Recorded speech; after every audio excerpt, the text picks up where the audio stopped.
Hello aspirants, क्या हाल है? बढ़िया। आज हम पढ़ने वाले हैं मानव जनन। पहले बता दो तो मेरा नाम प्रदीप है और आज हम मानव जनन पढ़ने वाले हैं। इंग्लिश में बात करें तो ह्यूमन रिप्रोडक्शन पढ़ने वाले हैं। और रिप्रोडक्शन इन ऑर्गेनिज्म वाले में मुझे बताया कि थोड़ा डेप्थ में जाओ। जो कमेंट सेक्शन आए थे, कमेंट्स के अंदर कमेंट आए थे कि आप थोड़ा डेप्थ में ही पढ़ा हुआ मैं, तो ठीक है, थोड़ा सा मतलब और अच्छा लेवल करने की कोशिश की है। बाकी उसके बाद में जो भी आपके डाउट्स हैं, जो भी चीज़ें हों, वो मुझे इंस्टा पे पूछ लीजिएगा या फिर आप मुझे टेलीग्राम पे पूछ लीजिएगा। कमेंट सेक्शन तो खुला है ही, वहाँ पर आप कुछ भी बोल सकते हो मुझे और बता सकते हो कि हाँ भैया यहाँ पर इंप्रूवमेंट हो सकता है। तो इंप्रूवमेंट के लिए हमेशा तैयार रहेंगे कि हाँ इंप्रूव कर सकते हैं। ठीक है, आज अपन मानव जनन पढ़ेंगे और पहले अपन नर जनन तंत्र पढ़ेंगे, उसके बाद में अपन जो फीमेल रिप्रोडक्टिव सिस्टम वो पढ़ेंगे, उसके बाद में दोनों गेमेट्स बना लेंगे, उसके बाद में फर्टिलाइजेशन कराएंगे, उसके बाद में पार्चुरेशन, उसके बाद में क्या होगा, बच्चा पैदा हो जाएगा। ठीक है, तो ये सारी चीजें करवा के अभी 1-1.25 घंटे में अपन सारा काम कर देंगे। तो चलते हैं, स्टार्ट करते हैं मानव जनन। ठीक है, लैंगिक जनन। ठीक है, पहली बात तो मानव जनन है, आपको सबको पता है कि जो ह्यूमन रिप्रोडक्शन है वो कैसा होता है, सेक्सुअल रिप्रोडक्शन होता है, मतलब लैंगिक जनन होता है। कैसा होता है? लैंगिक जनन होता है। किसी को ऐसा लगता है कि अलैंगिक जनन होता है मानव जनन के अंदर? नहीं जी, लैंगिक जनन होता है। दूसरी बात मैंने आपको लास्ट चैप्टर के अंदर बताई थी कि जो विविपेरस होते हैं, जो जरायुज होते हैं, वो क्या करते हैं, बच्चे को जन्म देते हैं। तो जो मानव जनन, जो मानव है वो कैसे होते हैं, जरायुज होते हैं। कैसे होते हैं? जरायुज होते हैं, मतलब बच्चे को जन्म देते हैं। और अगर वो अंडयूज होते हैं तो क्या करते हैं, अंडे देते हैं। ठीक है, तो ये क्या है, जरायुज है। लैंगिक अंग की बात करें तो एक होता है प्राथमिक लैंगिक अंग और एक है द्वितीय लैंगिक अंग। ठीक है, तो प्राथमिक जो लैंगिक अंग है वो कौन से हैं? वर्षण मतलब इंग्लिश में बात करें तो टेस्टिस, इंग्लिश में बात करें तो क्या है, टेस्टिस है। और जस्ट ए मिनट, इंग्लिश में बात करें तो वर्षण क्या है, टेस्टिस, और अंडाशय क्या है, ओवरी। वर्षण किसके अंदर होते हैं? मेल के अंदर। ओवरी किसके अंदर है? फीमेल के अंदर। इतनी बात हो गई, ये इंट्रोडक्शन हो गया अपना चैप्टर का। यहां तक बातें क्लियर है? अब बात करेंगे अपन नर जनन तंत्र। किसकी बात करेंगे? नर जनन तंत्र की, मतलब मेल रिप्रोडक्टिव सिस्टम की। ठीक है जी, किसकी बात करेंगे? मेल रिप्रोडक्टिव सिस्टम की। ठीक है, तो मेल रिप्रोडक्टिव सिस्टम के अंदर अपन 4 चीजें पढ़ेंगे। देखो सीक्वेंस अगर आप ध्यान से समझोगे ना साथ साथ में, तो एकदम से चैप्टर क्लियर हो जाएगा। अभी 1-1.25 घंटे के अंदर पूरा चैप्टर ह्यूमन रिप्रोडक्शन आपको क्लियर हो जाएगा, बिल्कुल एनसीईआरटी पूरी दिमाग में बैठ जाएगी। ठीक है, तो ध्यान से सुनना। नर जनन तंत्र है मेल रिप्रोडक्टिव सिस्टम इंग्लिश में। ठीक है, यहां तक बातें क्लियर है। अब इसके अंदर अपन 4 चीजें पढ़ेंगे। एक है वर्षण, ठीक है, वर्षण। एक है सहायक वाहिकाएं, ठीक है, एक है सहायक ग्रंथियां, और एक क्या है, बाह्य जननांग। ठीक है, क्या है, बाह्य जननांग। वर्षण, सहायक वाहिकाएं, सहायक ग्रंथियां और बाह्य जननांग। इंग्लिश में बात करें तो वर्षण क्या होता है, टेस्टिस, सहायक वाहिकाएं एक्सेसरी डक्ट, सहायक ग्रंथियां एक्सेसरी ग्लैंड्स, बाह्य जननांग एक्सटर्नल जेनेटेलिया। वापस एक बार रिपीट कर देता हूं, ये 4 चीजें अपन को पढ़नी है। किसके अंदर? नर जनन तंत्र के अंदर, मेल रिप्रोडक्टिव सिस्टम के अंदर अपन को ये 4 चीजें पढ़नी है। वर्षण, टेस्टिस, ठीक है, और फिर मेल एक्सेसरी डक्ट कौन सी होगी, सहायक वाहिकाएं, ठीक है, मेल एक्सेसरी ग्लैंड, सहायक ग्रंथियां, ठीक है, और फिर एक्सटर्नल जेनेटेलिया क्या है, बाह्य जननांग। ठीक है, ये 4 चीजें अपन को पढ़नी है। तो अपन एक एक स्टार्ट करेंगे। पहले अपन बात कर लेंगे किसकी, वर्षण की। किसकी बात करेंगे? वर्षण की। वर्षण को इंग्लिश में क्या बोलते हैं? टेस्टिस। ठीक है, वर्षण कोश में स्थित होते हैं। ठीक है, वर्षण कहां होते हैं? वर्षण कोश में स्थित होते हैं। जो वर्षण है, टेस्टिस है, वो कहां प्रेजेंट होते हैं? वर्षण कोश के अंदर। वर्षण कोश को इंग्लिश में क्या बोलते हैं? स्क्रोटम। ठीक है, तो अगर आपको स्क्रोटम का पता है, वर्षण कोश का नहीं पता, तो कोई इश्यू नहीं है। ठीक है, तो जो वर्षण है, जो टेस्टिस है, वो कहां प्रेजेंट होता है? वर्षण कोश के अंदर प्रेजेंट होता है, स्क्रोटम के अंदर प्रेजेंट होता है। अब आपके दिमाग में क्वेश्चन आना चाहिए कि भैया जो अंडाशय है, जो ओवेरी है, ठीक है, वो अंदर प्रेजेंट होती है, बाहर नहीं दिखती अपन को, लेकिन जो टेस्टिस है, जो वर्षण है, उनको बाहर क्यों रखा गया है पाउच के अंदर? जो वर्षण कोश जो है, इसके अंदर क्यों रखा गया है, स्क्रोटम के अंदर क्यों रखा गया है? रीजन ये है कि जो आपका बॉडी टेम्परेचर है, उससे 2 से 2.5 डिग्री सेल्सियस कम होना चाहिए। किसका टेम्परेचर, किसका तापमान? आपके टेस्टिस को कम तापमान चाहिए। किसके लिए? स्पर्म फॉर्मेशन के लिए। किसके लिए? स्पर्म फॉर्मेशन के लिए, शुक्र फॉर्मेशन के लिए, शुक्राणु फॉर्मेशन के लिए। ठीक है, शुक्राणु बनाने के लिए कम तापमान चाहिए उसके लिए। वर्ण कोश कम तापमान बनाए रखता है, ठीक है। जो आपका वर्ण कोश है, जो स्क्रोटम है ना, वर्ण कोश क्या है, स्क्रोटम, ठीक है। स्क्रोटम जो है वो कम तापमान बना के रखता है, कितना, 2 to 2.5 डिग्री सेल्सियस, 2 से 2.5 डिग्री सेल्सियस कम तापमान रहता है, किसके लिए, स्पर्मेटोजेनेसिस के लिए, ठीक है। क्या है, कम तापमान शुक्राणु जनन के लिए आवश्यक है। शुक्राणु जनन इंग्लिश में स्पर्मेटोजेनेसिस, ठीक है। तो कम तापमान किसके लिए आवश्यक है, शुक्राणु जनन के लिए आवश्यक है। अभी वर्षण की आप लंबाई देख लो, चौड़ाई देख लो। वर्षण की लंबाई कितनी है, 4 to 5 centimetre, 4 to 5 centimetre, okay, 4.5 centimetre, okay. चौड़ाई 2.3 सेंटीमीटर, ओके। ये पॉइंट नहीं है, 4 to 5 सेंटीमीटर और 2 to 3 सेंटीमीटर है, ठीक है। अब ये डायग्राम आप देख लोगे ना, ये डायग्राम आप ध्यान से देख लेना भैया, ये डायग्राम देख लोगे, पूरा मेल रिप्रोडक्टिव सिस्टम आपके दिमाग में बैठ जाएगा। ये वाला डायग्राम ध्यान से समझना, ध्यान से, बिल्कुल ध्यान से समझना, ठीक है। ध्यान से समझोगे तो ये पूरा डायग्राम आपके दिमाग में सेट होगा, तो पूरा मेल रिप्रोडक्टिव सिस्टम आपके दिमाग में सेट हो जाएगा। मेरी मानने पर 5-10 मिनट ध्यान से देख लो, ध्यान से, बिल्कुल। ये जो मैंने पिंक कलर के अंदर जो बनाई है ना, पिंक कलर के अंदर जो बाहर की जो लेयर है, पिंक कलर में जो बाहर की लेयर है, इसका नाम क्या है, इसका नाम भैया क्या है, इसका नाम है ट्यूनिका वेजिनलिस। क्या नाम है, वो जो बाहर की लेयर है, टेस्टिस है, वर्षण है, उसके बाहर की जो परत है, जो बाहर की लेयर है, उसका नाम क्या है, ट्यूनिका वेजिनलिस। क्या नाम है, ट्यूनिका वेजिनलिस। ट्यूनिका वेजिनलिस के अंदर मैंने एक रेड कलर से एक लेयर बनाई है, रेड कलर से, लाल रंग से एक लेयर बनाई है, उसका नाम क्या है, ट्यूनिका एल्बुजिनिया। क्या नाम है, ट्यूनिका एल्बुजिनिया। यहां तक बातें क्लियर हैं। अब आपको ये पर्पल कलर के अंदर, ये जो ब्लूइश का कलर, पर्पल जो कलर है ना, लड़कियों को तो पता है पर्पल कलर कौन से, सारे कलर बताओ तो उनको तो ये जो पर्पल कलर में जो है ना, मैंने कमरे से बनाई है, कमरे से कंपार्टमेंट बनाए, कमरे से बनाए ना, कमरे से बनाए। इनका नाम क्या है, टेस्टिक्यूलर लोब्यूल। क्या नाम है, टेस्टिक्यूलर लोब्यूल। कितने होते हैं ये, एक टेस्टिस के अंदर कितने होते हैं, ये 250 होते हैं। कितने होते हैं, 250। ध्यान से, जितनी बातें बोल रहा हूं वो सारी ध्यान से सुनना प्लीज। टेस्टिस होता है, टेस्टिस के बाहर की लेयर का नाम क्या है, क्या नाम है, ट्यूनिका वेजिनलिस। क्या नाम है, ट्यूनिका वेजिनलिस, ठीक है जी। उसके बाद में एक अंदर एक और लेयर प्रेजेंट है, उसका नाम क्या है, ट्यूनिका एल्बुजिनिया। क्या नाम है, ट्यूनिका एल्बुजिनिया, ठीक है जी। यहां तक बातें क्लियर है। उसके बाद में मैंने आपको बताया कि टेस्टिस के अंदर 250 कमरे बने हुए हैं। कितने कमरे हैं, 250 कमरे हैं। उन 250 कमरों का नाम क्या है, एक कमरे का नाम क्या है, टेस्टिक्युलर लोब्यूल। क्या नाम है, टेस्टिक्युलर लोब्यूल। कितने होते हैं ये कमरे, 250, 250, ठीक है। अब एक कमरे में कितने रह सकते हैं लोग, 1 से 3 लोग रह सकते हैं, ठीक है। 1 से 3 लोग रख सकते हैं। अब वो लोग कौन है, एक कमरे में कितने लोग रख सकते हैं, 1 से 3। कौन लोग हैं वो, सेमाइनिफेरस ट्यूब्यूल। कौन लोग हैं वो, सेमाइनिफेरस ट्यूब्यूल। ध्यान से देखना, मैंने ग्रीन कलर के अंदर एक स्ट्रक्चर बनाया है। ग्रीन कलर में जो मैंने बनाया है, ये क्या है, शुक्रजनक नलिका। ये क्या है, शुक्रजनक नलिका। सेमाइनिफेरस ट्यूब्यूल को हिंदी में क्या बोलते हैं, शुक्रजनक नलिका। क्या बोलते हैं, शुक्रजनक नलिका। कितनी होती है ये, 1 से 3 प्रेजेंट होती है। किसके अंदर, 1 से 3 होती है, किसके अंदर, एक कंपार्टमेंट के अंदर। एक कंपार्टमेंट के अंदर 1 से 3 प्रेजेंट होती हैं, और टोटल कंपार्टमेंट कितने हैं, 250। एक के अंदर 1 से 3 होंगी। यहां तक बातें क्लियर है ना। अब देखो, ये ग्रीन कलर से आगे मैंने आपको स्काई ब्लू कलर, आसमानी कलर के अंदर, ठीक है, स्काई ब्लू कलर के अंदर ये छोटी छोटी नलिकाएं निकल रही, छोटी नलिकाएं निकल रही है। और यहां पर आपको एक जॉल सा बन रहा है, जॉल सा बन जाएगा यहां पर आकर। ये जो मेरा पेन चल रहा है ना, यहां पर आपको जॉल सा बन जाएगा, ठीक है जी।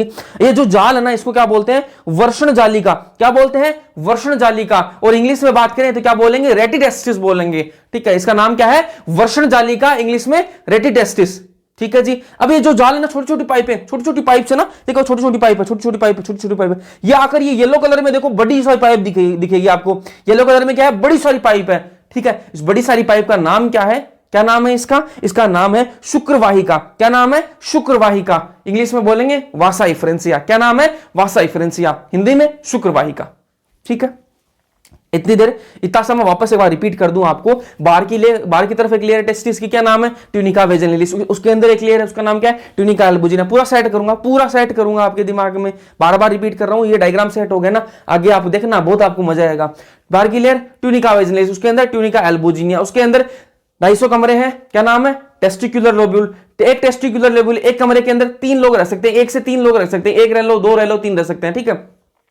तो उस कमरे में जो लोग रहेंगे उनका नाम क्या है? सेमाइनिफेरस ट्यूब्यूल या फिर शुक्रजनक नलिका। क्या नाम है? सेमाइनिफेरस ट्यूब्यूल या फिर शुक्रजनक नलिका। अब जो शुक्रजनक नलिका है उससे क्या निकलती है? पाइप निकलती है, छोटी छोटी पाइप निकलती है, ठीक है, छोटी छोटी पाइप निकलती है और वो एक आगे जाल सा बना लेती है एक जगह आके, ठीक है, अपने आप में घुस जाते हैं और क्या बना लेते हैं? जाल सा बना लेते हैं। उस जाल का नाम क्या है? उस जाल का नाम क्या है? उस जाल का नाम है वर्षण जालिका। क्या नाम है? वर्षण जालिका। और इंग्लिश में बोले तो रेटिटेस्टिस। क्या नाम है? वर्षण जालिका और इंग्लिश में रेटिटेस्टिस। अब जो वर्षण जालिका है वो जो है वो बड़े पाइप के अंदर खुलती है। वो छोटी छोटी जाल आके, छोटी छोटी पाइपों की जाल है, वो एक बड़े पाइप के अंदर खुलेगी और वो बड़ा पाइप क्या नाम है उसका? शुक्रवाहिका। क्या नाम है? शुक्रवाहिका। और इंग्लिश में बोले तो वास एफरेंसिया। क्या नाम है? शुक्रवाहिका, इंग्लिश में वास एफरेंसिया। अब जो शुक्रवाहिका है उससे आप ये देखो, एक देखो, ये जैसे कोइल्ड सा पार्ट है ना, एक कोइल्ड सा पार्ट है, ठीक है। इस कोइल्ड पार्ट के अंदर 3 पार्ट है, एक है कैपट, एक दूसरा कोर्पस और दूसरा कोडा। क्या नाम है? कैपट, कोर्पस और कोडा, ठीक है। ये जो 3 पार्ट है इनको कलेक्टिवली क्या बोलते हैं? इपिडिडाइमिस। क्या बोलते हैं? इपिडिडाइमिस। और इपिडिडाइमिस को हिंदी में क्या बोलते हैं? अधिवर्षण। क्या बोलते हैं? अधिवर्षण, ठीक है। 3 पार्ट है, कोइल्ड पार्ट है, इसके अंदर एक है केपट, कोर्पस और कोडा, ठीक है। और ये जो है इनको क्या बोलते हैं? इपिडिडाइमिस बोलते हैं। इपिडिडाइमिस को हिंदी में बात करूं तो क्या बोलते हैं? अधिवर्षण बोलते हैं। और अधिवर्षण के बाद में क्या है? शुक्रवाहक वास डेफरेंस, ठीक है। ये सीक्वेंस आपको याद होना चाहिए। सेमाइनिफेरस ट्यूब्यूल, रेटिडेस्टिस, सेमाइनिफेरस ट्यूब्यूल को शुक्रजनिक नलिका, शुक्रजनिक नलिका के बाद में क्या आएगा? आपका वर्षण जाल आएगा, वर्षण जाल के बाद में शुक्रवाहिका आएगी, शुक्रवाहिका के बाद में क्या आएगा? अधिवर्षण आएगा, उसके बाद में शुक्रवाहिका आएगा, ठीक है। इंग्लिश में सेमाइनिफेरस ट्यूब्यूल, उसके बाद रेटिडेस्टिस, वास एफरेंसिया, उसके बाद में एपिडिडाइमिस, उसके बाद में वास डेफरेंस। यहां तक बातें क्लियर है? ये डायग्राम आपको याद है? आगे देखो आपको बहुत फायदा मिलने वाला है। चलते हैं आगे, अब बात करेंगे वर्षण, ठीक है। अभी देख लो आपको फायदा मिलेगा, ठीक है। वर्षण क्या है? इंग्लिश में बात करें टेस्टिस, ठीक है। वर्षण को इंग्लिश में क्या बोलेंगे? टेस्टिस, ठीक है जी, कोई दिक्कत नहीं है। टेस्टिस के अंदर मैंने आपको बताया कितने कमरे थे? 250 कमरे थे। तो 250 कमरे किसके हैं? 250 टेस्टिकुलर लोब्यूल, मतलब 250 कमरे क्या बोलेंगे उनको? Testicular lobule. कितने होंगे? 250। इसके अंदर कितने प्रेजेंट होते हैं? 1 से 3 शुक्रजनक नलिका होती हैं, ठीक है। एक कमरे के अंदर कितनी होती है? 1 से 3 शुक्रजनक नलिकाएं होती है, मतलब सेमाइनिफेरस ट्यूब्यूल 1 से 3 होती हैं। और जो शुक्रजनक नलिका है ये इनके आसपास क्या होती है? शुक्रजनक जो नलिका है ना, इसके आसपास 2 टाइप की सेल्स होती हैं, 2 टाइप की कोशिकाएं होती हैं, 2 प्रकार की कोशिकाएं होती हैं। कौन कौन सी? एक तो है आदिबीजी कोशिका और एक है सर्टोली कोशिका, ठीक है। एक है आदिबीजी कोशिका और एक है सर्टोली कोशिका। आदिबीजी कोशिका को आप प्राइमोर्डियल जर्म सेल भी बोल लो या फिर आप इसको ले लो मेल जर्म सेल बोलो, ठीक है। क्या बोलेंगे? मेल जर्म सेल, ठीक है।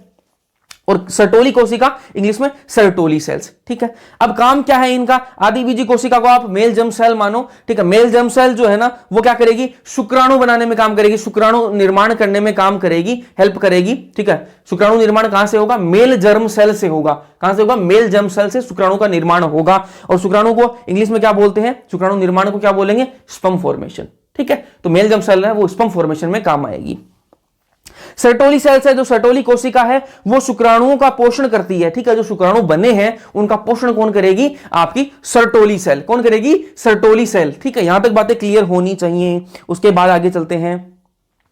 शुक्रजनक नलिका, सेमाइनिफेरस ट्यूब्यूल इंग्लिश में बोलते हैं। शुक्रजनक नलिका को इंग्लिश में क्या बोलते हैं? सेमाइनिफेरस ट्यूब्यूल। यहां तक तो आपको बातें समझ में आ गई होंगी, ठीक है। और ये एनसीईआरटी में भी वर्ड दे रखे हैं इंग्लिश वाले, तो इतना मुझे नहीं लगता आपको दिक्कत होनी चाहिए, ठीक है। तो इंग्लिश हिंदी अपन दोनों मिक्स में लेके चल रहे हैं, जहां मतलब हिंदी तो पूरा है ही, साथ में मैंने इंग्लिश के भी वर्ड बताए आपको, ठीक है।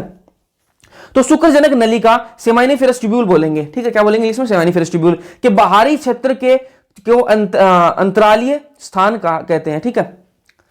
मैं आपको सिंपल लैंग्वेज में बताऊं तो ये आपका क्या है? ये आपका क्या है? टेस्टिकुलर लोब्यूल है। ये जो मैं आपको बता रहा हूं ये क्या है? Testicular lobule. इसके अंदर क्या प्रेजेंट है? आपकी शुक्रजनक नलिका प्रेजेंट है। कितनी होती है? 3 ले लीजिए। अब इसके बाहर भी स्पेस प्रेजेंट है, ये देखो बाहर जो जगह प्रेजेंट है ना, ये जो बाहर जगह प्रेजेंट है, इसको क्या कहा गया है? इसको कहा गया है अंतरालीय स्थान। क्या कहा गया है? अंतरालीय स्थान। इंग्लिश में बात करें तो इंटरस्टिशियल स्पेस, ठीक है। ये जो बाहर का जो स्पेस है ना, ये जो बाहर की जो जगह है, जो खाली जगह है बच गई, इसको क्या कहा गया है? अंतरालीय स्थान कहा गया है। और इसको इंग्लिश में इंटरस्टिशियल स्पेस कहते हैं, ठीक है। इंटरस्टिशियल स्पेस के अंदर क्या क्या होता है? इंटरस्टिशियल स्पेस के अंदर ये जो बाहर की जो जगह है ना, ये जो बाहर की जगह, इसके अंदर क्या क्या प्रेजेंट है? क्या क्या होता है इसके अंदर वो मैं आपको बता देता हूं। कंटेन्स छोटी रक्त वाहिकाएं, छोटी छोटी रक्त वाहिकाएं होती हैं, इंग्लिश में बात करें तो स्मॉल ब्लड वेसल होती हैं, छोटी छोटी रक्त वाहिकाएं होती हैं। और क्या होता है, अंतरालीय कोशिकाएं होती हैं, अंतरालीय कोशिकाएं इसके अंदर होती है, इंग्लिश में इंटरस्टिशियल सेल्स होती हैं। और क्या होती है, लेडिक सेल्स होती हैं, ये ध्यान में रखना, क्या होती हैं, लेडिक सेल्स होती हैं। ये चाहे भूल जाना, ये चाहे भूल जाना स्मॉल ब्लड वेसल होती हैं, ये चाहे भूल जाना एक बार के लिए, लेकिन ये बिल्कुल मत भूलना कि इंटरस्टिशियल सेल्स प्रेजेंट होती हैं और लेडिक सेल्स प्रेजेंट होती हैं। कहां प्रेजेंट होती हैं, ये इंटरस्टिशियल स्पेस के अंदर। इंटरस्टिशियल स्पेस को हिंदी में क्या बोलते हैं, अंतरालीय स्थान बोलते हैं। क्या बोलते हैं, अंतरालीय स्थान या फिर अंतरालीय अवकाश बोलते हैं। ठीक है, और ये आपको समझ में आ गया होगा इंटरस्टिशियल स्पेस क्या होता है। उसके बाद अपन आगे चलते हैं। अब जो लेडिक सेल्स हैं, लेडिक सेल्स के बारे में बात कर लेते हैं। जो लेडिक सेल्स है ना, लेडिक कोशिका, ठीक है, इनकी बात कर लेते हैं। वर्षण हार्मोन क्या करती है, वर्षण हार्मोन, इंग्लिश में बात करें तो टेस्टिकुलर हार्मोन जो है उसको रिलीज करती है। उसको क्या करती है, टेस्टिकुलर हार्मोन का संश्लेषण और स्राव, उनको सिंथेसाइज करती है, मतलब बनाती हैं और उसको सिक्रीट करती हैं। ठीक है, संश्लेषण और स्राव, ठीक है, स्राव मानी सिक्रीट और संश्लेषण मतलब सिंथेसाइज करना। ठीक है, कोल्ड एंड्रोजन्स, और उस हार्मोन को क्या बोलेंगे अपन, एंड्रोजन्स। ठीक है, अब दो आपने सुने होंगे एलएच और एफएसएच। ठीक है, एलएच और एफएसएच, आप ऐसे मत बोलना कि आप तो इंग्लिश में बता रहे हो, आपकी बुक में इसमें दे रखे हैं एलएच और एफएसएच को, एलएच एफएसएच भी दे रखा है। ठीक है, तो इतना इश्यू नहीं है और मतलब समझ में आता है इतना। तो एलएच को फुल फॉर्म क्या है, ल्यूटिनाइजिंग हार्मोन। एफएसएच की क्या है, फॉलिकल स्टिमुलेटिंग हार्मोन। ठीक है, जो एलएच ल्यूटिनाइजिंग हार्मोन है वो कहां एक्ट करता है, वो कहां पर काम करता है, लेडिक सेल्स पर काम करता है। कहां काम करेगा, लेडिक सेल्स पर काम करेगा। ध्यान से देखो, L4LH, L4LH और L4 लेडिक सेल्स, याद रह जाएगा। एलएच जो है वो काम करता है, लेडिक सेल्स पर काम करता है। और एफएसएच का फुल फॉर्म क्या है, फॉलिकल स्टिमुलेटिंग हार्मोन इसकी फुल फॉर्म है। और ये काम कहां करता है, सर्टोली सेल्स पर काम करता है। कहां काम करता है, सर्टोली सेल्स पर काम करता है, सर्टोली सेल्स पर एक्ट करता है। ये अपनी बात हो गई किसकी, वृषण की बात हो गई। टेस्टिस अपन ने पढ़ लिया। अब बात करेंगे किसकी अपन, अब बात करेंगे अपन सहायक नलिकाएं की। ठीक है, सहायक नलिकाओं की बात करेंगे, मेल एसेसरी डक्ट्स की बात करेंगे। ठीक है, मेल एसेसरी डक्ट कौन कौन सी होती हैं, आपने अगर मेरा जो वर्षण वाला डायग्राम मैंने आपको बताया था, जो टेस्टिस वाला डायग्राम बताया मैंने अभी जस्ट 5 मिनट पहले, अगर वो आपने ध्यान से सुना है ना, तो आपको पता है कौन कौन सी आपकी सहायक नलिकाएं होती हैं। ध्यान से देखो, वर्षण जाल, वर्षण जाल, रेटिटेस्टिस, अभी मैंने आपको बताया रेटिटेस्टिस, वर्षण जाल, जो मैंने आपको बताया था सेमानिफेरस ट्यूब्यूल से जो शुक्रजनक नलिकाएं हैं उनसे जाल सा निकलता है, छोटी छोटी पाइपें निकलती हैं, छोटी छोटी जाल सा निकलता है और एक जगह मिलकर जाल सा बना लेती हैं। ठीक है, तो वो क्या मैंने आपको बताया था, वर्षण जाल, रेटिटेस्टिस। ठीक है, दूसरी सुन लो, शुक्रवाहिका। शुक्रवाहिका मैंने आपको बताया जो वर्षण जाल है वो फिर एक बड़े पाइप के अंदर खुलता है, वो बड़े पाइप का नाम मैंने आपको बताया शुक्रवाहिका, वो सेफरेंसिया, वो आ गया यहां पर। ठीक है, सहायक नलिकाएं 2 आ गई। अगर आपने और ध्यान से देखा होगा तो बाकी 2 भी आपको पता होगी। अधिवर्षण मैंने आपको बताया, जो कोइल्ड पार्ट था उसके अंदर केपेट, कॉर्पस और कोडल 3 पार्ट थे, वो क्या है, एपिडिडाइमिस, एपिडिडाइमिस इंग्लिश में, हिंदी में अधिवर्षण। ठीक है, तो ये भी आ गया, ये भी क्या है, सहायक नलिका है। उसके बाद में मैंने आपको बताया था अधिवर्षण के बाद में, एपिडिडाइमिस के बाद में एक और पाइप है, उसका नाम क्या है, शुक्रवाहक, हिंदी में और इंग्लिश में क्या है, वास डेफरेंस। ठीक है, तो ये चारों आपको याद होनी चाहिए। अगर आपको डायग्राम आपने ध्यान से देखा होगा तो एक बार वापस देख लेना यार, क्योंकि वो बहुत सही डायग्राम है, उसको आपसे बहुत सारी चीजें क्लियर हो जाएंगी मेल रिप्रोडक्टिव सिस्टम से। तो वो डायग्राम आप एक बार आपको समझ में नहीं आया तो एक बार वापस आप रिपीट पर देख लो यार। ठीक है, उसको जरूर से देख लेना, मेरे खाने पर देख लो। सहायक नलिकाएं मेल एसेसरी डक्ट 4 है, कौन कौन सी, रेटिटेस्टिस, वर्षण जाल, मतलब हिंदी में वर्षण जाल, वास डेफरेंसिया हिंदी में शुक्रवाहिका, एपिडाइमिस हिंदी में अधिवर्षण, वास डेफरेंस शुक्रवाहक। ठीक है, फिर आगे बात करेंगे शुक्राणु का मार्ग। ठीक है, शुक्राणु का मार्ग क्या है, मतलब इंग्लिश में बात करें तो स्पर्म पाथवे क्या है। ठीक है, पाथवे ऑफ स्पर्म। ठीक है, तो कहां कहां चलती है ये आपको, अगर डायग्राम आपने को याद है ना, डायग्राम आपने ढंग से देखा है ना, तो आपको ये भी पता है, आपको ये पहले से पता है आपको। ठीक है, कहां से बनता है शुक्राणु, कहां बनते हैं, शुक्रजनक नलिका के अंदर बनते हैं। कहां बनते हैं, शुक्रजनक नलिका के अंदर बनते हैं, इंग्लिश में बात करें तो सेमानिफेरस ट्यूब्यूल के अंदर बनते हैं। अब शुक्रजनक नलिका के बाद में क्या बताया मैंने आपको, छोटी छोटी पाइपें बताई हैं जो जाल बनाएंगे एक दूसरे में मिलके। ठीक है, तो वो क्या नाम है उनका, वर्षण जाल, इंग्लिश में रेटिटेस्टिस। ठीक है, वर्षण जाल इंग्लिश में रेटिटेस्टिस। उसके वर्षण जाल के बाद में मैंने आपको बताया छोटी छोटी जाल जो है ना, वो जाल बना है, वो एक बड़े पाइप के अंदर खुलेगा और बड़े पाइप का नाम मैंने आपको बताया था शुक्रवाहिका, इंग्लिश में बात करें तो वास एफरेंसिया। तो वही यहां पर है शुक्रवाहिका वास एफरेंसिया। अब वास एफरेंसिया के बाद में मैंने आपको बताया, शुक्रवाहिका के बाद में मैंने आपको क्या बताया कि वो एक कोइल्ड पार्ट है और उसके अंदर तीन है, क्या है, कैपट, कॉर्पस और कॉडल, ठीक है। तो वो जो है ना उसको क्या बोलेंगे, अधिवर्षण एपिडिडाइमिस, ठीक है, वो आ गया आपका अधिवर्षण, यहां पर आ गया ले जी, ठीक है। स्पम पाथवे आपको पूरा आता है अगर आपको डायग्राम आता है तो। उसके बाद मैंने आपको क्या बताया, जो अधिवर्षण है उसके बाद में आएगा शुक्रवाहक, ठीक है, वास डेफरेंस इंग्लिश में, तो ये शुक्रवाहक आपका आ गया। उसके बाद में क्या है, स्खलन नलिका। कौन सी नलिका, स्खलन नलिका, इंग्लिश में इजाकुलेटरी डक्ट। कौन सी नलिका, स्खलन नलिका, स्खलन नलिका, ठीक है, इंग्लिश में इजाकुलेटरी डक्ट। उसके बाद में आ जाएगा मूत्र मार्ग, ठीक है, इंग्लिश में यूरेथ्रा, ठीक है। ये स्पर्म पाथवे आपको याद होगा अगर आपको डायग्राम हमने ढंग से देखा तो एक बार मेरे कहने पर वापस डायग्राम को देख लेना यार, अगर नहीं समझ में आया तो। चलो जी फिर आगे चलते हैं। अब बात करेंगे, ये अपन ने पढ़ ली, क्या क्या चीजें पढ़ ली अपन ने, और रुको एक मिनट, एक चीज छूट गई यार, हाँ, सहायक ग्रंथियां छूट गई, ठीक है। सहायक ग्रंथियां की बात कर लेंगे। तो मैंने आपको बताया था अपन नर जनन तंत्र पढ़ रहे हैं अपन, ठीक है, मेल रिप्रोडक्टिव सिस्टम पढ़ रहे हैं, ठीक है। इसके अंदर मैंने आपको बताया क्या क्या पढ़ेंगे अपन, वर्षण पढ़ेंगे, टेस्टिस पढ़ेंगे, सहायक नलिकाएं पढ़ेंगे, ठीक है, सहायक ग्रंथियां पढ़ेंगे और बाह्य जननांग पढ़ेंगे, ठीक है। तो क्या क्या पढ़ चुके हैं अपन, वर्षण हमने पढ़ लिया, टेस्टिस अपन ने पढ़ लिया, सहायक नलिकाएं एक्सेसरी डक्ट अपन ने पढ़ ली, 4 बताई मैंने आपको, वो पढ़ ली अपन ने। अब 2 चीजें पढ़नी है अपन को, कौन सी, सहायक ग्रंथियां पढ़नी है, एक्सेसरी ग्लैंड पढ़नी है और बाह्य जननांग एक्सटर्नल जेनेटेलिया पढ़ना है, ठीक है। तो पहले सहायक ग्रंथियां पढ़ लेते हैं, उसके बाद में अपन बाह्य जननांग पढ़ेंगे, ठीक है। सहायक ग्रंथियां इंग्लिश में मेल एक्सेसरी ग्लैंड्स कौन कौन सी हैं, एक है शुक्राय ग्रंथि, ठीक है, शुक्राय ग्रंथि, शुक्राशय ग्रंथि, सॉरी शुक्राशय ग्रंथि, शुक्राशय ग्रंथि इंग्लिश में सेमाइनल वेसाइकल, ठीक है। कौन सी ग्रंथि, शुक्राशय ग्रंथि इंग्लिश में सेमाइनल वेसाइकल। दूसरी है पुरुष या फिर पौरुष ग्रंथि, पुरुष या फिर पौरुष ग्रंथि इंग्लिश में बात करें तो कौन सी, प्रोस्टेट ग्लैंड। कौन सी ग्लैंड, प्रोस्टेट ग्लैंड। फिर है बल्बो यूरेथ्रल ग्लैंड, कौन सी ग्लैंड, बल्बो यूरेथ्रल ग्लैंड। इसका एक और नाम है बल्बो यूरेथ्रल ग्लैंड का, क्या नाम है, बल्बो यूरेथ्रल ग्लैंड को बुलबुल मत कर देना, बल्बो यूरेथ्रल ग्लैंड का एक और नाम है क्या है, काउपर्स ग्लैंड। क्या नाम है, काउपर्स ग्लैंड, ठीक है जी। यहां पर मैं लिख देता हूं, क्या नाम है, काउपर्स ग्लैंड, काउपर्स ग्लैंड, ठीक है जी। अब कितनी होती है ये जो आपकी सेमाइनल वेसाइकल है, शुक्राशय ग्रंथि जो है वो कितनी होती है, नंबर कितना है इनका, 2 पेयर में होती है, मतलब जोड़े के अंदर होती है दोनों। ये जो है सेमाइनल वेसाइकल जो है वो जोड़े के अंदर होते हैं। जोड़ा किसका बनता है, 2 का बनता है, 2, तो कितनी होंगी, 2 होती हैं। पुरुष या फिर पौरुष ग्रंथि या फिर प्रोस्टेट ग्लैंड जो है वो कितनी होती है भैया, ये सिंगल आदमी है, बहुत ही दुखी आदमी है, एक होता है, क्या है, एक।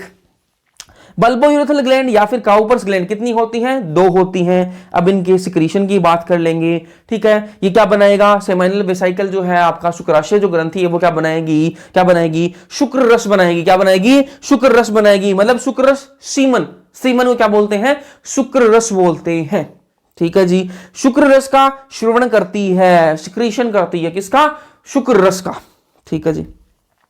अब बात करें बल्बो यूरेथ्रल ग्लैंड, जो प्रोस्टेट ग्लैंड है, आयंस एंजाइम्स ये निकालती है, ठीक है। ये जो है ना सेमाइनल वेसाइकल, ये 70% बनाती है किसका, सीमन का, सीमन का 70% बनाती है, शुक्र रस का 70%, 70 से 80% सेमाइनल वेसाइकल का जो फ्लूइड होता है ना वही बनाता है, ठीक है। अब बात करें bulbo urethral gland, bulbo urethral gland जो है ना, इसका स्राव जो है ना, ठीक है, वो ल्यूब्रिकेट करता है किसको, किसको लुब्रिकेट करता है, शीशन को, ठीक है, पेनिस को लुब्रिकेशन करता है, लुब्रिकेट करता है, ठीक है, लुब्रिकेशन में मदद करता है। इंग्लिश, हिंदी में बात करें लुब्रिकेशन क्या बोलते हैं, स्नेहन, क्या बोलते हैं, स्नेहन, स्नेहन में मदद करता है, ठीक है। अब ये एक लाइन देख लो आप, ये याद रखना यार, ठीक है। इन ग्रंथियों के स्राव में फ्रक्टोज, कैल्शियम और अन्य एंजाइम्स की मात्रा होती है। ये जो 3 ग्रंथियां मैंने आपको बताई, ठीक है, शुक्राशय ग्रंथि, पौरुष ग्रंथि या फिर पुरुष ग्रंथि या फिर प्रोस्टेट ग्लैंड या फिर bulbo urethral gland, bulbo urethral gland या फिर काउपर्स ग्लैंड, ये 3 जो मैंने आपको ग्लैंड बताई, इनके जो सिक्रीशन है ना, इनके जो सिक्रीशन है, मतलब इनके जो स्राव हैं, इनके अंदर फ्रक्टोज की मात्रा बहुत ज्यादा होती है, कैल्शियम की मात्रा होती है और दूसरे एंजाइम्स भी प्रेजेंट है, आयंस भी प्रेजेंट है, ठीक है। फिर आगे चलते हैं। अब बात करेंगे, ये अपन ने बात कर ली, अब बात करेंगे बाहरी जननांग की, ठीक है। वापस मैं आपको बता देता हूं, अपन नर जनन तंत्र पढ़ रहे थे, इसके अंदर मैंने आपको 4 चीजें बताई थी, वर्षण, सहायक नलिकाएं, सहायक ग्रंथि और बाह्य जननांग। ठीक है, क्या क्या पढ़ लिया अपन ने? वृषण पढ़ चुकी, मानते हो ये बात? अपन ने नलिका पढ़ ली, सहायक नलिका पढ़ ली, सहायक ग्रंथि पढ़ ली। अब अपन को क्या पढ़ेंगे? बाह्य जननांग। ठीक है, या फिर बाहरी जननांग बोल दो। ठीक है, मतलब इंग्लिश में बात करें तो एक्सटर्नल जेनेटेलिया। क्या है? एक्सटर्नल जेनेटेलिया, जेनेलिया नहीं जेनेटेलिया। ठीक है, जेनेलिया जेनेलिया।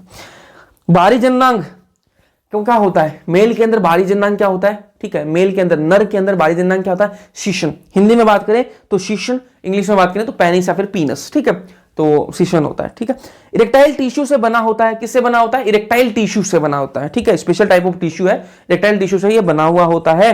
शीशन का विस्तारित भाग, जो एनलार्ज्ड भाग होता है ना, विस्तारित जो भाग होता है, उसको क्या बोलते हैं? मुंडलिंग बोलते हैं। क्या बोलते हैं? मुंडलिंग बोलते हैं। इंग्लिश में बात करें तो ग्लांस पेनिस बोलते हैं। क्या बोलते हैं? ग्लांस पेनिस, और हिंदी में मुंडलिंग, मुंडलिंग कहलाता है। तो शीशन का जो विस्तारित भाग है ना, जो एनलार्ज्ड पार्ट है, उसको हिंदी में मुंडलिंग कहा जाता है और इंग्लिश में ग्लांस पेनिस कहा जाता है। ग्लांस पेनिस त्वचा से बनी एक छोटी परत से आवृत होता है। इस परत को फोरस्किन या फिर प्रोप्यूस कहा जाता है। ठीक है, जो ग्लांस पेनिस है ना, उसके ऊपर त्वचा से बनी एक मतलब फोल्ड है, स्किन का फोल्ड होता है, उसको क्या बोलते हैं? फोरस्किन बोलते हैं या फिर प्रोप्यूस बोलते हैं। ठीक है, फिर आगे बात करेंगे अपन, ये अपन ने जो नर जनन तंत्र है वो पूरा हो गया अपना, चारों चीजें अपन ने पढ़ ली। अब बात करेंगे अपन स्पर्म बनाएंगे तो क्या पढ़ेंगे अपन? शुक्राणु जनन पढ़ेंगे। क्या पढ़ेंगे? शुक्राणु जनन, स्पर्मेटोजेनेसिस। इंग्लिश में क्या पढ़ेंगे? स्पर्मेटोजेनेसिस। ठीक है, स्पर्मेटोगोनिया, स्पर्मेटोगोनिया, स्पर्मेटोगोनिया को हिंदी में क्या बोलेंगे? शुक्राणुजन, शुक्राणुजन। ठीक है, स्पर्मेटोगोनिया के अंदर क्या होगा? समसूत्री विभाजन होगा। क्या होगा? समसूत्री विभाजन होगा। इंग्लिश में बात करें तो माइटोसिस होगा। क्या होगा? माइटोसिस होगा। हिंदी में समसूत्री विभाजन होगा। किसके अंदर? स्पर्मेटोगोनिया के अंदर। हिंदी में शुक्राणुजन के अंदर क्या होगा? समसूत्री विभाजन होगा। और क्या बनेंगे? प्राइमरी स्पर्मेटोसाइट बनेंगी। क्या बनेंगी? प्राइमरी स्पर्मेटोसाइट बनेंगी। प्राइमरी स्पर्मेटोसाइट को हिंदी में क्या बोलते हैं? प्राथमिक शुक्र कोशिका। क्या बोलते हैं? प्राथमिक शुक्र कोशिका वो कहा जाता है। अब जो प्राइमरी स्पर्मेटोसाइट है, इनके अंदर क्या होगा? अर्धसूत्री विभाजन होगा। क्या होगा? अर्धसूत्री विभाजन होगा। और अर्धसूत्री विभाजन कौन सा? फर्स्ट। ठीक है, अर्धसूत्री विभाजन होगा, मियोसिस फर्स्ट होगा। ठीक है, अब अर्धसूत्री विभाजन के बाद में क्या बनेंगी? सेकेंडरी स्पर्मेटोसाइट बनेंगी। हिंदी में बात करें तो द्वितीय शुक्र कोशिका। कौन सी कोशिका? द्वितीय शुक्र कोशिका। ठीक है, सेकेंडरी जो स्पर्मेटोसाइट है ना, सेकेंडरी स्पर्मेटोसाइट जो है ना, इनके अंदर अब द्वितीय अर्धसूत्री विभाजन होगा। कौन सा विभाजन होगा? द्वितीय अर्धसूत्री विभाजन। ठीक है, और इंग्लिश में मियोसिस सेकंड होगा। ठीक है, और क्या बनाएंगी? स्पर्मेटिड बनाएंगी। क्या बनाएगी? स्पर्मेटिड बनाएगी। स्पर्मेटिड जो है ना, उसके अंदर क्या होगा? शुक्र कायांतर प्रक्रिया होगी। स्पर्मेटिड के अंदर क्या होगी? शुक्र कायांतर प्रक्रिया होगी। और क्या बनेगा? स्पर्मेटोजोआ बनेगा। क्या बनेगा? स्पर्मेटोजोआ बनेगा। स्पर्मेटिड को हिंदी में क्या कहा जाता है? पूर्व शुक्राणु कहा जाता है। और स्पर्मेटोजोआ को क्या कहा जाता है? शुक्राणु। स्पर्मेटिड को क्या कहा जाता है? पूर्व शुक्राणु। और स्पर्मेटोजोआ को शुक्राणु। ठीक है, आगे चला जाए। फिर ये शुक्राणु बन गया। ठीक है, स्पर्म बन गया। अब अपन क्या पढ़ेंगे थोड़ी देर में? फीमेल रिप्रोडक्टिव सिस्टम पढ़ेंगे। ठीक है, और फिर वहां से अपन क्या बनाएंगे? ओवम बना लेंगे। उसके बाद फर्टिलाइजेशन कराएंगे, उसके बाद में प्रेगनेंसी, उसके बाद में बेबी। ठीक है, तो ये सारा काम अपन को करवाना है जल्दी से जल्दी। स्पर्म बन गया तो स्पर्म का स्ट्रक्चर देख लेते हैं, कैसा कैसा दिखने में होता है, वो सारी बातें कर लेते हैं। तो ये स्पर्म का डायग्राम आपके एनसीईआरटी, पेरिस एनसीईआरटी में दे रखा है। ये डायग्राम स्पर्म के अंदर देखो, काम की चीजें मैं आपको बता दूं। इस डायग्राम के अंदर क्या है? एक तो ये अग्रपिंडक है। ठीक है, अग्रपिंडक तो क्या बोलते हैं? एक्रोसोम। इंग्लिश में एक्रोसोम बोलते हैं अग्रपिंडक को। यहां पर ये जो मध्यखंड है ना, ये जो मध्यखंड, जो मिडल पीस है ना, ये मध्यखंड को इंग्लिश में मिडल पीस। ठीक है, ये जो मध्यखंड है ना, इसके अंदर क्या है? माइटोकॉन्ड्रिया प्रेजेंट है। क्या प्रेजेंट है? माइटोकॉन्ड्रिया। माइटोकॉन्ड्रिया, माइटोकॉन्ड्रिया को माइटोकॉन्ड्रिया। ठीक है, माइटोकॉन्ड्रिया क्या है? Powerhouse of cell. ठीक है, कोशिका का क्या होता है? पावर हाउस होता है, ऊर्जा घर होता है। ठीक है, तो यहां से क्या मिलेगी अपन को? ऊर्जा मिलेगी। किसके लिए ऊर्जा? माइटोकॉन्ड्रिया, इसको स्पर्म को जो है, अब जो शुक्राणु है, इसको किसके लिए चाहिएगी ऊर्जा? इसको चाहिएगी भैया, ये रेस लगाएगा अभी थोड़ी देर में। ठीक है, ये तो फर्टिलाइजेशन करेगा ना, तब रेस लगाएगा, इसको रेस लगानी पड़ेगी। अगर आपने 3 इडियट फिल्म देखी है तो वहां पर आमिर खान डायलॉग बोलता है कि ये जो रेस है ना, वो ये तो जन्म पैदा होने से पहले स्टार्ट हो जाती है। पहले जो स्पर्म है वो भी इतने लाखों स्पर्म में से निकल के एक स्पर्म को आगे दौड़ना पड़ता है। ठीक है, तो फर्टिलाइजेशन सिर्फ एक स्पर्म कर सकता है। और स्पर्म कितने रिलीज होंगे? लाखों की संख्या में, 200 मिलियन जैसे 300 मिलियन जो स्पर्म है वो रिलीज होते हैं, तो लाखों करोड़ों की संख्या में स्पर्म रिलीज होते हैं, और पहुंचता कौन है, सिर्फ एक स्पर्म कर पाता है। ठीक है, तो काफी बड़ी रेस है, तो भागना काफी पड़ता है। इसके लिए किसकी जरूरत पड़ेगी, ऊर्जा की जरूरत पड़ेगी, और ऊर्जा कहां से मिलेगी, माइटोकॉन्ड्रिया से। तो ध्यान में रखना, माइटोकॉन्ड्रिया होते हैं किसमें हेल्प करते हैं, वो क्या क्या क्या प्रदान करते हैं, ऊर्जा देते हैं। ऊर्जा किसके लिए चाहिए, भागने के लिए चाहिए, मोटिलिटी के लिए चाहिए। ठीक है, ये जो है तैरने के लिए, इंग्लिश हिंदी में मतलब आपकी हिंदी में लिख रखा, तैरने के लिए, मोटिलिटी के लिए, भागने के लिए, आप समझ सकते हो। ठीक है, फिर जो पूंछ है ना आपकी पूंछ, ठीक है, जो ये पूंछ है ये किसमें हेल्प करती है, जैसे सांप है ना, तैरने के अंदर हेल्प करती है। ठीक है, तैरने के अंदर हेल्प करती है, मतलब भागने के अंदर हेल्प करती है, मान लो आप। अब ये जो आपका अग्रपिंडक है ना, अग्रपिंडक, ये इसका एक्रोसोम, इसके अंदर क्या क्या होता है मैं आपको बता रहा हूं, ये चीज आप याद रखना, क्योंकि फर्टिलाइजेशन में ये काम आएगा, तब आपको पूछूंगा कि ये आपको बताया था या नहीं बताया था। ध्यान में रखना, ध्यान में रखना, ध्यान में रखना। एक्रोसोम के अंदर क्या होता है, एक्रोसोम जो है वो एक तो कैप लाइक स्ट्रक्चर बनाता है, टोपी जैसी स्ट्रक्चर बना रहा है। ठीक है, ऊपर की जो देखो, ये देखो ऊपर का पार्ट बना रहा है ऐसे। ठीक है, कैप लाइक स्ट्रक्चर बना रहा है। ठीक है, और इसके अंदर क्या भरा हुआ है, इसके अंदर एंजाइम्स भरे हुए हैं। ठीक है, ये जो आपका अग्रपिंडक है ना, अग्रपिंडक या फिर एक्रोसोम जो है ना इंग्लिश में, अग्रपिंडक जो है ना, इसके अंदर एंजाइम्स भरे हुए हैं, और ये एंजाइम्स किस में काम आते हैं, फर्टिलाइजेशन के अंदर, निषेचन के अंदर काम आते हैं। किसके अंदर काम आते हैं, फर्टिलाइजेशन के अंदर काम आएंगे। तो ये आप ध्यान में रखना जी। चलो जी आगे चला जाए। फिर अपन ने स्पर्म पढ़ लिया, अब बात करेंगे अपन स्त्री जनन तंत्र की। ठीक है, नर जनन तंत्र अपना पूरा हो गया, अब स्त्री जनन तंत्र की बात करेंगे। स्त्री जनन तंत्र के अंदर क्या क्या पढ़ेंगे अपन, अंडाशय, ओवरी पढ़ेंगे। ठीक है, क्या पढ़ेंगे, अंडावाहिनी पढ़ेंगे, फेलोपियन ट्यूब। ठीक है, फिर क्या है, गर्भाशय, यूट्रस पढ़ेंगे, फिर गर्भाशय ग्रीवा, सर्विक्स बोलेंगे इंग्लिश में, योनि, वेजाइना। ठीक है, बाह्य जननांग बोल दो। ठीक है, इसे क्या बोलेंगे, एक्सटर्नल जेनिटेलिया। ठीक है, इसको डायग्राम अपन एक बार देख लेते हैं जी। डायग्राम भैया, डायग्राम, ये डायग्राम है आपका किसका, किसका, स्त्री जनन तंत्र का डायग्राम है, और इसको आप देख लीजिए। यहां पर ये क्या प्रेजेंट है, अंडाशय प्रेजेंट है। क्या प्रेजेंट है भैया, अंडाशय प्रेजेंट है। इसको डिंब ग्रंथि भी बोलते हैं, डिंब ग्रंथि भी बोला जाता है, लेकिन आप अंडाशय बोल लो। ठीक है, डिंब ग्रंथि भी आ सकता है, तो दोनों याद रख लो। तो अंडाशय है। ठीक है, अब ये समझ जाओगे ना, तो आपको पता है यार, मतलब ये बेसिक जो नाम वाम है ये तो आपको पता है सारे, बस चीजें समझने की बात है, बाकी आपको सबको ये आता है, नाम वाम का कुछ नहीं है। अंडाशय है। ठीक है, ये वाला। ठीक है, इसके ऊपर ये झल्लरी जो है बनी हुई है ना, जो फिंगर लाइक स्ट्रक्चर बनी हुई है, झल्लरी से इसको बोलते हैं, इंग्लिश में इसको फिम्बरी बोलते हैं। ठीक है, इंग्लिश में क्या बोलते हैं, इसको फिम्बरी बोलते हैं। ठीक है, झल्लरी को, ये जो फिम्बरी है, जो फिंगर जैसी स्ट्रक्चर है, उंगलियां जैसी स्ट्रक्चर दिख रही है आपको डायग्राम के अंदर। ठीक है, ये क्या करती है, जब अंडाशय जो है, इससे जो अंडाशय जो है इससे निकलता है, ओवम निकलता है, तो ये जो झल्लरी है ये क्या करती है, रिसीव करती है, ये पकड़ लेती है उसको, किसको, जो ओवम है उसको पकड़ लेती है। अब उसके बाद में क्या है, कीप, कीप को इंग्लिश में क्या बोलते हैं, इनफंडीबुलम। क्या बोलते हैं, इनफंडीबुलम। एक फनल शेप स्ट्रक्चर है। कैसी स्ट्रक्चर है, फनल शेप की स्ट्रक्चर है, और फनल शेप की स्ट्रक्चर को हिंदी में कीप बोलते हैं। ठीक है, फनल को क्या बोलते हैं, कीप। ठीक है, तो इनफंडीबुलम है ये। ठीक है, उसके बाद में क्या है, एम्पुला। एम्पुला को हिंदी में क्या बोला है, तुम्बिका। क्या बोला है, तुम्बिका। ध्यान में रखना, एम्पुला कहीं भी आपको बायोलॉजी में दिखे तो एम्पुला क्या है, वाइडर पार्ट है, चौड़ा पार्ट है। ठीक है, जहां पर भी चौड़ा आ जाए ना, चौड़ा पार्ट आ जाए, उसको एम्पुला बोलते हैं। ठीक है, तो एम्पुला को हिंदी में क्या बोला, तुम्बिका। ठीक है, और उसके बाद में क्या है, इस्थमस, और हिंदी में संकीर्ण पथ। ठीक है, संकीर्ण पथ या फिर इस्थमस। ठीक है, तो ये किसके पार्ट है, अंडवाहिनी नलिका। ठीक है, अंडवाहिनी नलिका के ये पार्ट है। अंडवाहिनी नलिका को इंग्लिश में क्या बोलते हैं, फेलोपियन ट्यूब बोलते हैं। ठीक है, तो इसके कौन कौन से पार्ट हो गए आपके, इनफंडीबुलम, एम्पुला और इस्थमस। ठीक है, तो ये झल्लरी भी इसका पार्ट है। झल्लरी क्या करती है, रिसीव करती है ओवम को। ठीक है, ये वाला डायग्राम आपने देख लिया होगा। अब यहां पर ये देखो, ये 3 लेयर में आपको बताऊंगा। गर्भाशय के अंदर एक अंत स्तर है, एक पेशी स्तर है, एक ये है प्रीगर्भाशय। ठीक है, एक पेरीमेट्रियम, मायोमेट्रियम, एंडोमेट्रियम, ये 3 लेयर हैं, इनको मैं आपको बताऊंगा। ठीक है, बाकी ये यूट्रस है ही। ठीक है, गर्भाशय गुहा। ठीक है, यहाँ पर गर्भाशय ग्रीवा, गर्भाशय नाल, सॉरी ग्रीवा नाल, और ये फिर योनि। ठीक है, ये डायग्राम तो आपने देख रखा होगा। अब बात करेंगे अपन अंडाशय की। ये जो अपन ने को ये पढ़ने हैं, ये पढ़ने अपन को। ठीक है, इनमें से पहला अपन का कौन सा है, अंडाशय। तो अंडाशय अपन पढ़ने वाले हैं। अंडाशय को इंग्लिश में क्या बोलते हैं, ओवेरी बोलते हैं। अंडाशय को इंग्लिश में क्या बोला जाता है जी, ओवेरी बोला जाता है। ठीक है, अंडाशय ये प्राथमिक लैंगिक अंग है। ठीक है, प्राथमिक लैंगिक अंग है, मैंने आपको स्टार्टिंग में बता दिया था। प्राथमिक लैंगिक अंग 2 होते हैं, वृषण और अंडाशय।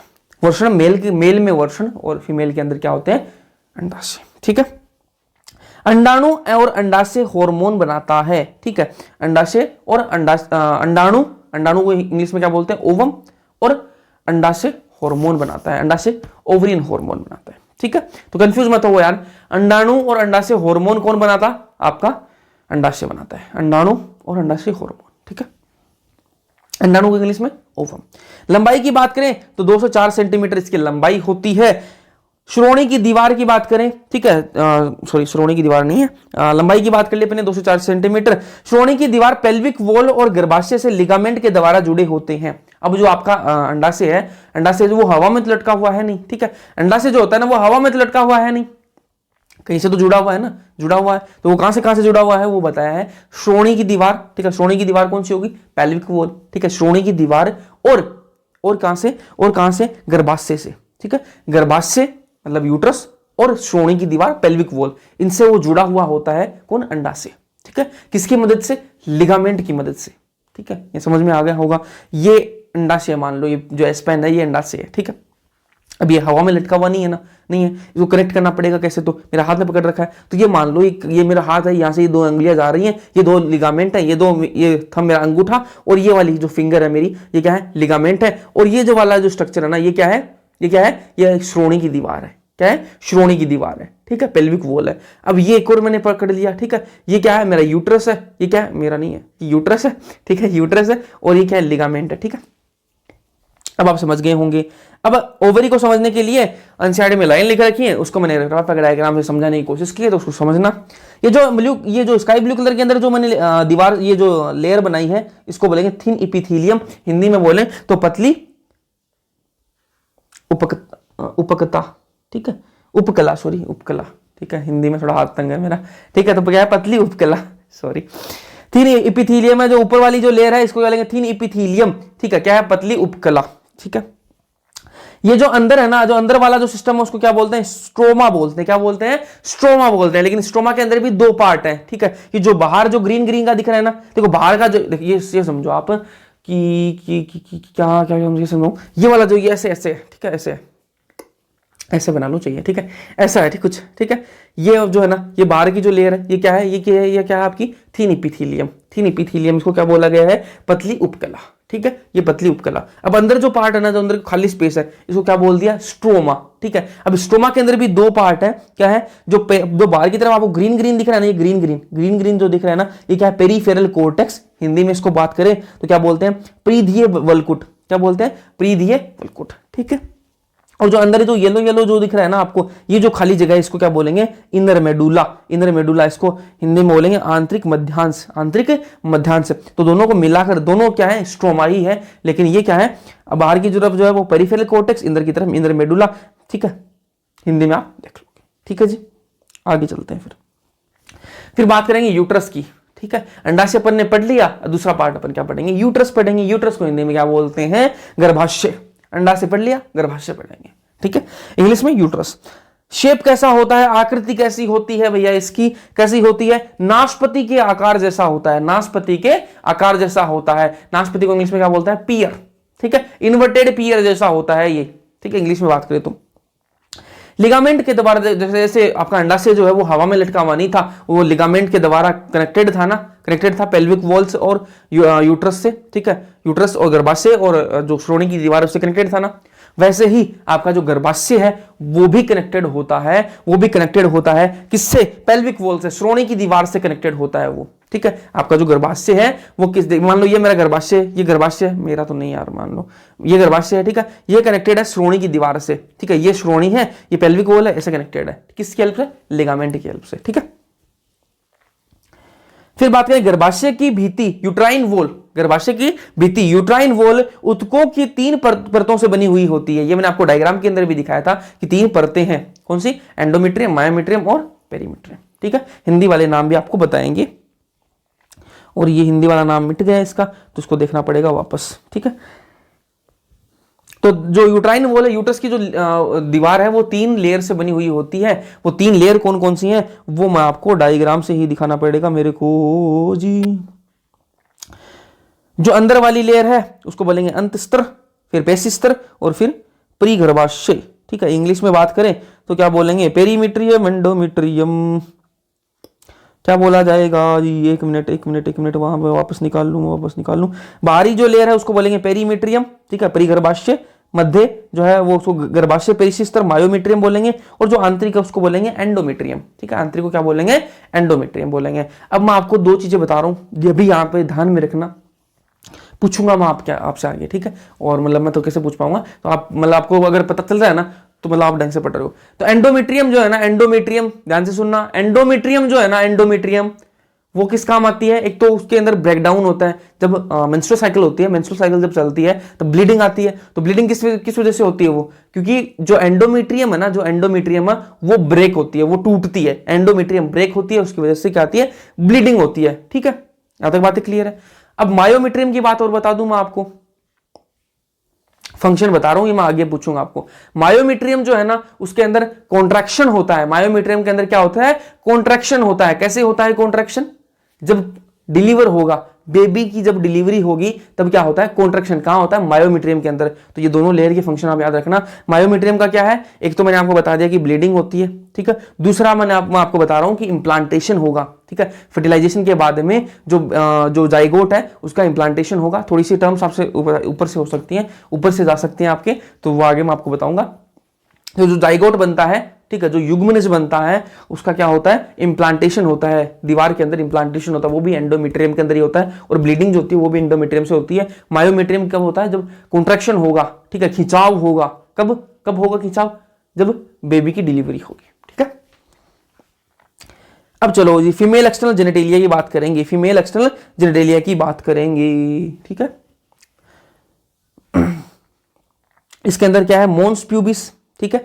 ये ध्यान से सुनना, मैं डायग्राम बना के भी दिखाऊंगा आपको। तो मोन्स प्यूबिस है, मोन्स प्यूबिस को हिंदी में क्या बोलते हैं, इसको हिंदी में बोलते हैं जगन शैल बोलते हैं, हिंदी में क्या बोलते हैं, जगन शैल बोलते हैं, ठीक है। ये क्या है, वसामय ऊतकों से बनी हुई एक गद्दी सी होती है जो त्वचा और जगन बालों से प्यूबिक हेयर से ढकी हुई होती है। क्या है मोन्स प्यूबिस, क्या है, जो जगन शैल है वो क्या है, फैटी टिश्यू है। फैटी टिश्यू मतलब वसामय ऊतक, ठीक है, वसामय ऊतक इंग्लिश में फैटी टिश्यू, ठीक है। फैटी टिश्यू है, उसके ऊपर क्या है, त्वचा है, स्किन है, ठीक है। और स्किन के ऊपर क्या है, प्यूबिक हेयर्स, ठीक है, हिंदी में जगन बाल, ठीक है, हिंदी में जगन बाल, ठीक है। उसके बाद में क्या है, लेबिया मेजोरा, क्या है, लेबिया मेजोरा, हिंदी में बात करें तो वृद्ध बगोस्ट, हिंदी में वृद्ध बगोस्ट, इंग्लिश में लेबिया मेजोरा, ठीक है। ऊतकों का मासल वलन फोल्ड होता है, ठीक है। कैसे बताऊं आपको, लेबिया मेजोरा कैसा होता है, ऐसा कुछ होता है, देखो ऐसा कुछ, ये ऐसा फोल्ड है, देखो ध्यान से दिख रहा है आपको, कि ऐसा होता है लेबिया मेजोरा, ठीक है। दो मांस है ऐसे, ठीक है, पतली पतली लेयर है। उसके बाद में जाता है वो क्या है, लेबिया माइनोरा, लेबिया माइनोरा, ठीक है, लेबिया माइनोरा। लेबिया मेजोरा मैंने तो बताया आपको, लेबिया माइनोरा को हिंदी में क्या बोलते हैं, लघु बगोस्ट, क्या बोलते हैं, लघु बगोस्ट बोलते हैं। ये लेबिया माइनोरा कैसी होती है, ये भी देखो ऐसे ही दिखने के लिए मिलेगी, लेकिन ये जो लेबिया माइनोरा है, जो लघु बगोस्ट है, वो लेबिया मेजोरा के नीचे होता है। कैसे, कहां होता है, नीचे होता है, ठीक है। डायग्राम बना के दिखाऊंगा मैं आपको। ये ऊतकों का एक जोड़ा वलन होता है, ठीक है, जोड़ा मतलब वो फोल्ड ही होता है ऊतकों का, ये भी लेबिया माइनोरा, ठीक है। और यह है वृद्ध बगोस्ट, जो वृद्ध बगोस्ट है, लेबिया मेजोरा है, उसके नीचे होता है, कि नीचे स्थित होता है, ठीक है। इंग्लिश में बात करें तो paid fold of tissue under labia majora, ठीक है। इंग्लिश में बता दिया, हिंदी में भी बता दिया आपको, ठीक है। हाइमन की बात करेंगे फिर, हाइमन को इंग्लिश हिंदी में क्या बोलते हैं, योनि छद, क्या बोलते हैं, योनि छद, ठीक है। यह एक पतली झिल्ली होती है, ठीक है, योनि की दीवार को आंशिक रूप से ढके हुए रहती है। इंग्लिश में बात करें तो partially cover the opening of vagina. Hymen जो है वो क्या होता है, वेजाइना की जो ओपनिंग है ना, वेजाइना की जो ओपनिंग है उसको पार्शियली कवर रखती है, ठीक है, ठीक, आंशिक रूप से कवर मतलब ढके हुए रहती है हाइमन। और हाइमन से रिलेटेड मैं आपको बता देता हूँ, एनसीईआरटी के अंदर भी लिखी हुई है, ये ऐसे लिखा हुआ है कि ये रिलायबल इंडिकेटर नहीं है वर्जिनिटी का। मतलब ऐसे माना जाता है कि फर्स्ट कोइटस जो होता है, ठीक है, जो फर्स्ट कोइटस होता है, जो उसके अंदर क्या होती है, ब्लीडिंग होती है उस टाइम, ठीक है। तो वो किसकी वजह से होती है, हाइमन ब्रेकडाउन की वजह से होती है। तो अगर ब्लीडिंग हो रही है तो मतलब फीमेल जो है वो वर्जिन है, अगर नहीं हो रही तो नहीं है। तो ये बात सही नहीं है, ठीक है, क्योंकि जो फीमेल्स एक्टिवली पार्टिसिपेट करती हैं मतलब स्पोर्ट्स या फिर फिजिकल एक्टिविटी के अंदर, जैसे लॉन्ग जंप हो गया, या फिर रनिंग हो गई, या फिर मतलब बाइक चला रही हैं, या फिर कुछ भी है, हॉर्स राइडिंग कर रही हैं, तो मतलब एक्टिवली पार्टिसिपेट कर रही हैं, तो वो हाइमन जो है वो ब्रेक हो सकता है, ठीक है, एक तो वो कंडीशन होगी। और कुछ फीमेल्स ऐसी होती हैं जिनके अंदर फर्स्ट कोइटस के बाद में भी हाइमन जो है वो परसिस्ट करता है, वो ब्रेक ही नहीं होता, ठीक है, तो ऐसी कंडीशन भी होती है। तो ये रिलायबल इंडिकेटर नहीं है वर्जिनिटी का, इसलिए मतलब ये मिथ्स हैं लोगों के दिमाग में कि अगर ब्लीडिंग हुई तो मतलब वर्जिन है और नहीं हुई तो वर्जिन नहीं है, तो ये मिथ है, बिल्कुल मिथ है, इसको दिमाग से निकाल देना। अगर आपके दिमाग में भी है तो इसको तुरंत निकाल दो। फिर बात करेंगे क्लाइटोरिस की। क्लाइटोरिस क्या होता है, इसको हिंदी में बोलते हैं भगशेफ। क्या बोलते हैं, भगशेफ, ठीक है। एक छोटी सी एक अंगुली जैसी संरचना है, कैसी है, एक छोटी सी अंगुली जैसी संरचना है जो मूत्र द्वार के ऊपर वृद्ध बगोष्ठ, जो वृद्ध बगोष्ठ है, ये लेबिया माइनोरा पे आएगा, हिंदी में गलत लिख रहेगा, इंग्लिश में आपको बता दूं, लेबिया माइनोरा की जो है ना वहां पर ये प्रेजेंट होता है, वृद्ध बगोष्ठ नहीं, लघु बगोष्ठ के ऊपर होता है, ठीक है। इसको मैं काट देता हूं, ये लघु बगोष्ठ पे होता है। देखो जब भी एनसीईआरटी, देखो एग्जाम के अंदर जब भी आए और एनसीईआरटी की बात आए तो वो इंग्लिश वाली ही कंसीडर करी जाती है, और जो क्वेश्चन पेपर में क्वेश्चन आता है ना, जब भी आता है और जहां पर मिस्टेक होती है, अगर हिंदी में होता है और इंग्लिश में होता है ना, दोनों पेपर बाइलिंगुअल आता है अपना पेपर, तो इंग्लिश वाला जो पेपर है ना, इंग्लिश वाला वो माना जाता है, हिंदी वाला नहीं माना जाता, तो इंग्लिश के अकॉर्डिंग चलना पड़ेगा अपन को। तो लेबिया माइनोरा जो है ना, ठीक है, वहां पर आपका क्लाइटोरिस होता है, ठीक है, ये बात ध्यान में रखना। इंग्लिश हिंदी मीडियम की मैंने भी एनसीईआरटी से ही लिखा था ये, तो वृद्ध बगोष्ठ पर नहीं होता, ये आपकी लघु बगोष्ठ के जो फोल्ड्स है वहां पर होता है, ठीक है, के ऊपरी मिलन बिंदु के आसपास स्थित होता है। इसका डायग्राम बना के मैं आपको दिखाता हूं, तो डायग्राम आप देख लीजिएगा।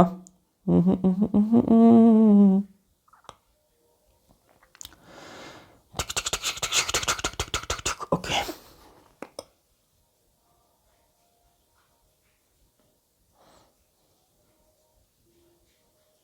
ठीक है।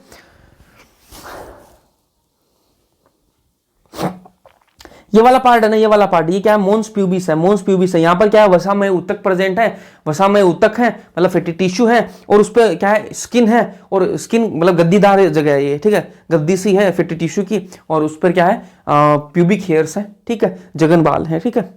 यहाँ पर मैं प्यूबिक हेयर्स बना देता हूँ, ये क्या है, मोन्स प्यूबिस, मोन्स प्यूबिस, ठीक है। अब आप देखना, अब आप देखना जी,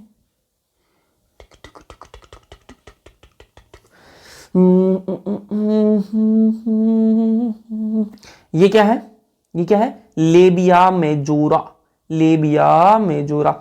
लेबिया मेजोरा क्या होता है, वृद्ध बगोष्ठ, लेबिया मेजोरा, लेबिया मेजोरा है, ठीक है।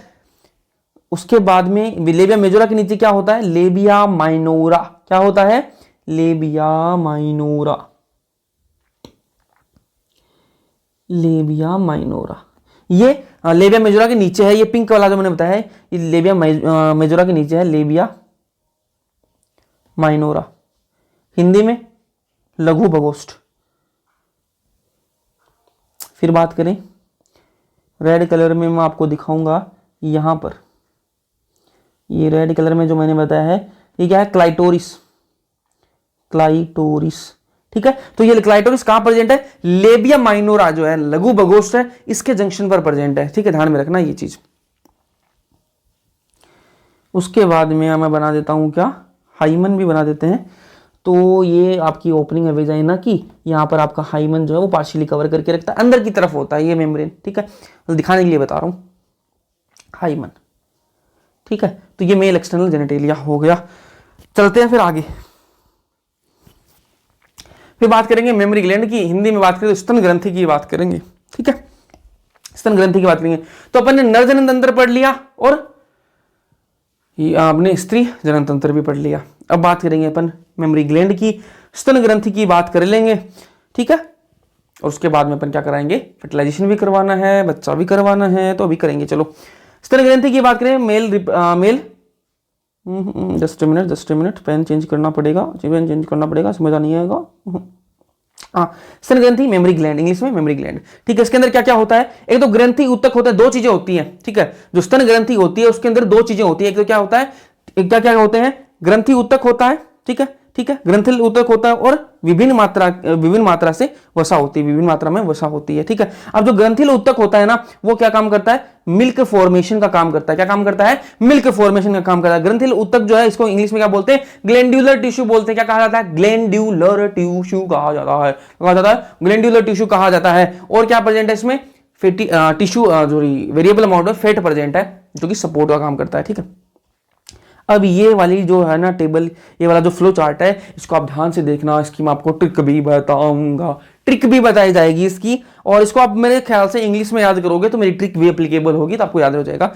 और इंग्लिश वाले वर्ड ठीक भी है। ठीक है, बाकी तो आपकी मर्जी है। देखो ग्लैंड्यूलर टिश्यू है, ग्लैंड्यूलर टिश्यू हिंदी में इसको बोलते हैं ग्रंथिल ऊतक। ठीक है, डिवाइड होता है ये किसके अंदर, विभाजित होता है। और क्या किसमें विभाजित होता है, मेमोरी लोब्स के अंदर विभाजित होता है। किसके अंदर, मेमोरी लोब्स के अंदर। हिंदी में बात करें स्तनपालियों के अंदर, स्तनपालियों के अंदर ये क्या होता है, विभाजित होता है। कितने नंबर होते हैं, 15 से 20। कितने होते हैं, 15 से 20।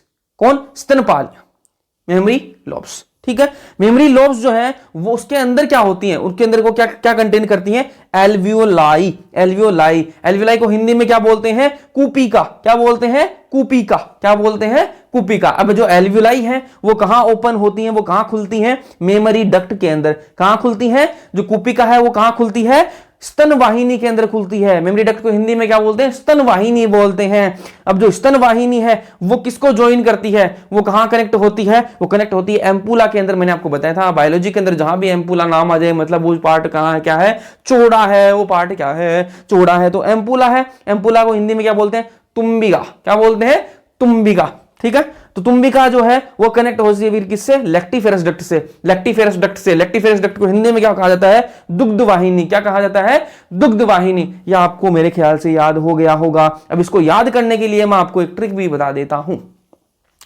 LADALA, ठीक है, लाडला। ठीक है, इसको कैसे याद रखोगे, एल का मतलब मेमोरी लॉब्स। ठीक है, ए का मतलब एल्वियोलाई। ठीक है, एल का मतलब डी का मतलब मेमोरी डक्ट, फिर ए का मतलब एम्पूला। ठीक है, फिर एल ए का मतलब लैक्टिफेरस डक्ट। इस ट्रिक से आप ये पूरा आप याद रख सकते हो, किसका, मिल्क का पाथवे। ठीक है, पूरा याद रख सकते हो उसको। अब अपन आगे चलेंगे, just a minute.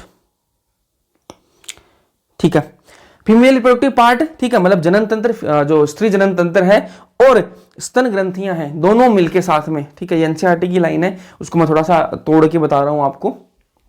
Female reproductive part, या फिर हिंदी में बात करें तो स्त्री जनन तंत्र प्लस स्तन ग्रंथियां। ठीक है, दोनों साथ में। ठीक है, दोनों साथ में है। ठीक है, साथ में है, और ये संरचनात्मक तथा क्रियात्मक रूप से संयोजित होते हैं। ठीक है, दोनों संरचनात्मक प्लस रचनात्मक। ठीक है, सॉरी, क्रियात्मक, रचनात्मक नहीं, संरचनात्मक प्लस क्रियात्मक। और इंग्लिश में बात करें तो ये क्या होता है, integrated structurally and functionally. Structurally और फंक्शनली क्या होते हैं, इंटीग्रेटेड होते हैं। किसके लिए होते हैं, टू सपोर्ट करके। किसके सपोर्ट के लिए, ओव्यूलेशन में काम आएंगे। दोनों साथ में होंगे ना, कौन कौन, स्तन ग्रंथियां और आपके ये दो, मतलब ऐसे समझो कि ये एक पार्टी है, ये दूसरी पार्टी है। ठीक है, अकेली ये नहीं चल रही, अकेली ये भी नहीं चल रही, तो दोनों क्या करेंगे, आपस में गठबंधन कर लेंगे। ठीक है, दोनों आपस में क्या कर लेंगे, गठबंधन कर लेंगे। तो इसके वोट और इसके वोट दोनों एक जगह आ गए। ठीक है, तो ये दोनों अपने काम कर चला सकते हैं। वही सेम चीज यहां पर है, जो स्त्री जनन तंत्र है प्लस आपकी स्तन ग्रंथियां हैं, दोनों एक साथ में आ जाएंगी। ठीक है, और क्या करेंगी, किसमें हेल्प करेंगी, ओव्यूलेशन में। ओव्यूलेशन क्या होता है, ठीक है, अंडोत्सर्ग। क्या होता है, अंडोत्सर्ग। ठीक है, फर्टिलाइजेशन क्या होता है, निषेचन। क्या बोलते हैं, निषेचन हिंदी में। ठीक है, फिर क्या है, शीघ्रमता। ठीक है, क्या होता है ये, प्रेगनेंसी। उसके बाद में क्या है, शिशु जन्म, बर्थ, और फिर चाइल्ड केयर। हो गया, इसके अंदर ये हेल्प करते हैं, दोनों साथ में मिलकर काम करते हैं। और चाइल्ड केयर के अंदर आपको पता है, देखो जो मिल्क, चाइल्ड को क्या जरूरत पड़, मतलब बच्चा हो गया उसके बाद में उसकी केयर कैसे होगी, उसको दूध चाहिए, दूध कौन देगा, मेमोरी ग्लैंड्स देंगी। ठीक है, फिर बात करेंगे अंड जनन की। ठीक है, इंग्लिश में बात करें तो oogenesis की। ठीक है, यहां पर क्या है, उगोनिया को हिंदी में क्या बोलते हैं, अंड जननी। क्या बोलते हैं, अंड जननी। ठीक है, इसके अंदर क्या होगा, सूत्री विभाजन, समसूत्री विभाजन होगा। ठीक है, और क्या बनेगा, प्राथमिक अंडक बनेगा। क्या बनेगा? प्राथमिक अंडक। इंग्लिश में बात करें तो क्या बनेगा? प्राइमरी oocyte बनेगा। क्या बनेगा? प्राइमरी oocyte बनेगा। प्राइमरी oocyte बनेगा। ठीक है, ये कहा किसके कब ये बातें हो गई? जन्म से पहले। ठीक है, बच्चे का भी जन्म भी नहीं हुआ और ये पहले स्टार्ट हो गया। क्या स्टार्ट हो गया? जो डिवीजन है ना, जो विभाजन है वो पहले से स्टार्ट हो गया। ठीक है, प्राइमरी oocyte बन गया और जो आपका जो अर्धसूत्री विभाजन है पहला, वो स्टार्ट भी हो गया था। म्योसिस फर्स्ट स्टार्ट भी हो गया, लेकिन उसके प्रोफेज फर्स्ट जो स्टेज है ना, उसी के अंदर उसी को अरेस्ट कर लिया गया। प्रोफेज फर्स्ट के अंदर ही अरेस्ट कर लिया गया, वहीं वो रुक गया। और उसके बाद में क्या होता है? जन्म हो गया बच्ची का, उसके बाद में 13 से 14 साल की उम्र में प्यूबर्टी आती है। प्यूबर्टी जब आती है तो क्या होता है? मेंस्ट्रुअल साइकिल स्टार्ट हो जाती है। मेंस्ट्रुअल साइकिल के बाद में क्या होता है? ओव्यूलेशन आता है।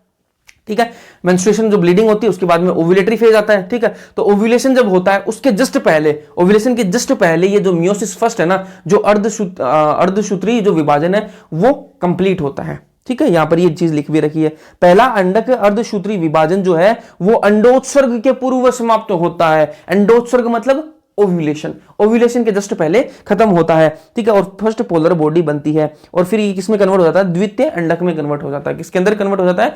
द्वितीय अंडक के अंदर, सेकेंडरी oocyte के अंदर। ठीक है, अब सेकेंडरी oocyte के अंदर क्या होगा? द्वितीय अंडक के अंदर क्या होगा? अर्धसूत्री विभाजन दूसरा होगा, सेकेंड अर्धसूत्री विभाजन होगा। और ये कंप्लीट कब होगा? कब कंप्लीट होगा? ध्यान से सुनना, कान खोल के। सेकेंडरी oocyte के अंदर अर्धसूत्री विभाजन दूसरा होगा और ये कब कंप्लीट होगा? समाप्त कब होगा? जब फर्टिलाइजेशन के जस्ट पहले। फर्टिलाइजेशन मतलब ऐसा है कि फर्टिलाइजेशन होना है। ठीक है, फर्टिलाइजेशन होना है, उसके जस्ट पहले ये खत्म होगा। ठीक है, ये जस्ट पहले ये समाप्त होगा और ओवम में कन्वर्ट होगा, वो अंडक बनेगा। ठीक है, क्या बनेगा? अंडाणु बनेगा। सॉरी, अंडाणु बनेगा। ठीक है, ओवम बनेगा। समझ में आई बात? अभी पहले मतलब अपन ओवम पूरे चैप्टर में करेंगे, लेकिन वो बनता कब है? जब फर्टिलाइजेशन होने वाला है उसके जस्ट पहले वो ओवम बनता है। ठीक है, ध्यान से देखना, ये जो अर्धसूत्री विभाजन है ये समाप्त कब होगा? फर्टिलाइजेशन के जस्ट पहले। मैं बताऊंगा आपको, जो फर्टिलाइजेशन बताऊंगा तब। ठीक है, अंडाणु बन जाएगा और ओवम बन जाएगा और सेकेंड पोलर बॉडी बन जाएगी। ठीक है जी, उसके बाद में पेज 24 पे अपन को चलना पड़ेगा जी, चलना पड़ेगा। Page 24, page 24, page 24, page 24, page 24, page 24, page 20, luck 28 कुड़ी दा 47 वेट कुड़ी दा। चलो जी, ये वाला है। इस डायग्राम से आपको समझाने की कोशिश करते हैं। ये क्या है? उगोनिया, इतना आपको पता है इंग्लिश में। ठीक है, उगोनिया। ठीक है, ये उगोनिया है। उसके बाद में इसके चारों तरफ क्या आ गई? फोलिकुलर सेल्स आ गई और ये क्या बन गया? प्राइमरी फोलिकल बन गया। उसके बाद में इसके पास क्या आ गई? थीका आ गई, थीका सेल्स आ गई। ठीक है, और क्या बन गया? सेकेंडरी फोलिकल बन गया। उसके बाद में और टर्सरी फोलिकल बन गया। टर्सरी फोलिकल के अंदर क्या आ गया? एक केविटी सी बन गई, खाली जगह बन गई, केविटी बन गई। इसके अंदर क्या है? एंट्रम बोलेंगे इसको। ये क्या है? फ्लूइड फिल्ड केविटी है। क्या है? फ्लूइड फिल्ड केविटी है। ये क्या है? फ्लूइड फिल्ड केविटी है। ठीक है, उसके बाद में यहां पर ये क्या हो गया? ओव्यूलेशन हो गया। यहां पर ये क्या हो गया? ओव्यूलेशन। देखो ओवम जो है बाहर निकल गया। ये ओवम नहीं है, मैं अभी बता रहा हूं आपको, ये ओवम नहीं है, इसको मान रहे हैं। सेकेंडरी oocyte है। ओवम तो कब बनेगा? फर्टिलाइजेशन जस्ट पहले बनेगा। ये सेकेंडरी oocyte ही है। यहां पर ये ओव्यूलेशन हो गया। उसके बाद में ये क्या है? कॉर्पस ल्यूटियम है। क्या है? कॉर्पस ल्यूटियम है। ये क्या है? मैच्योर्ड कॉर्पस ल्यूटियम है और फिर ये कॉर्पस ल्यूटियम डिजनरेट हो रहा है। ये डायग्राम आपको समझ में आया जी? आया ना? फिर आगे चलते हैं अपन अपने रास्ते पर, अपने रास्ते पर। कहाँ थे जी? कहाँ थे? यहाँ थे जी। फिर बात करेंगे मेंस्ट्रुअल साइकिल की। मेंस्ट्रुअल साइकिल को हिंदी में क्या बोलते हैं? आर्तव चक्र। क्या बोलते हैं? आर्तव चक्र। एक वर्ड है मिनार्क, दो टर्म है। एक मिनार्क का नाम है, एक मिनोपोज है। मिनार्क क्या को हिंदी में क्या बोलते हैं? रजोदर्शन। क्या बोलते हैं? रजोदर्शन। मिनार्क को हिंदी में बोला जाता है रजोदर्शन। ठीक है, ये क्या है? प्रथम ऋतुस्राव। प्रथम ऋतुस्राव की शुरुआत यौवनारंभ पर होती है। मतलब सीधी सी बात बताऊं, इंग्लिश में बता दो, प्यूबर्टी जब स्टार्ट होती है 13 से 14 साल की उम्र में जो प्यूबर्टी आती है, तो जो फर्स्ट मेंस्ट्रुअल साइकिल होती है, जो फर्स्ट मेंस्ट्रुअल साइकिल आती है, उसी को क्या बोला गया है? मिनार्क बोला गया है। हिंदी में बात करें तो रजोदर्शन कहा गया है। मीनोपोज क्या होती है? मीनोपोज को हिंदी में बोला जाता है रजोनिवृत्ति। क्या बोला जाता है? रजोनिवृत्ति। स्त्री में यह आर्तव चक्र 50 वर्ष की आयु के लगभग बंद हो जाता है। मतलब 50 साल की उम्र के अंदर जो मेंस्ट्रुअल साइकिल है वो बंद हो जाती है, तो इसको क्या बोलता है? मीनोपोज बोला जाता है। चलते हैं फिर आगे। मेंस्ट्रुअल साइकिल के बारे में डायग्राम है, डायग्राम से आपको बताया जाएगा, डायग्राम निकाल दिया जाए, diagram diagram diagram diagram diagram diagram diagram. ठीक है जी, ये इंग्लिश वाला है, हिंदी वाला निकालना पड़ेगा जी, हिंदी वाला हिंदी वाला हिंदी वाला हिंदी वाला।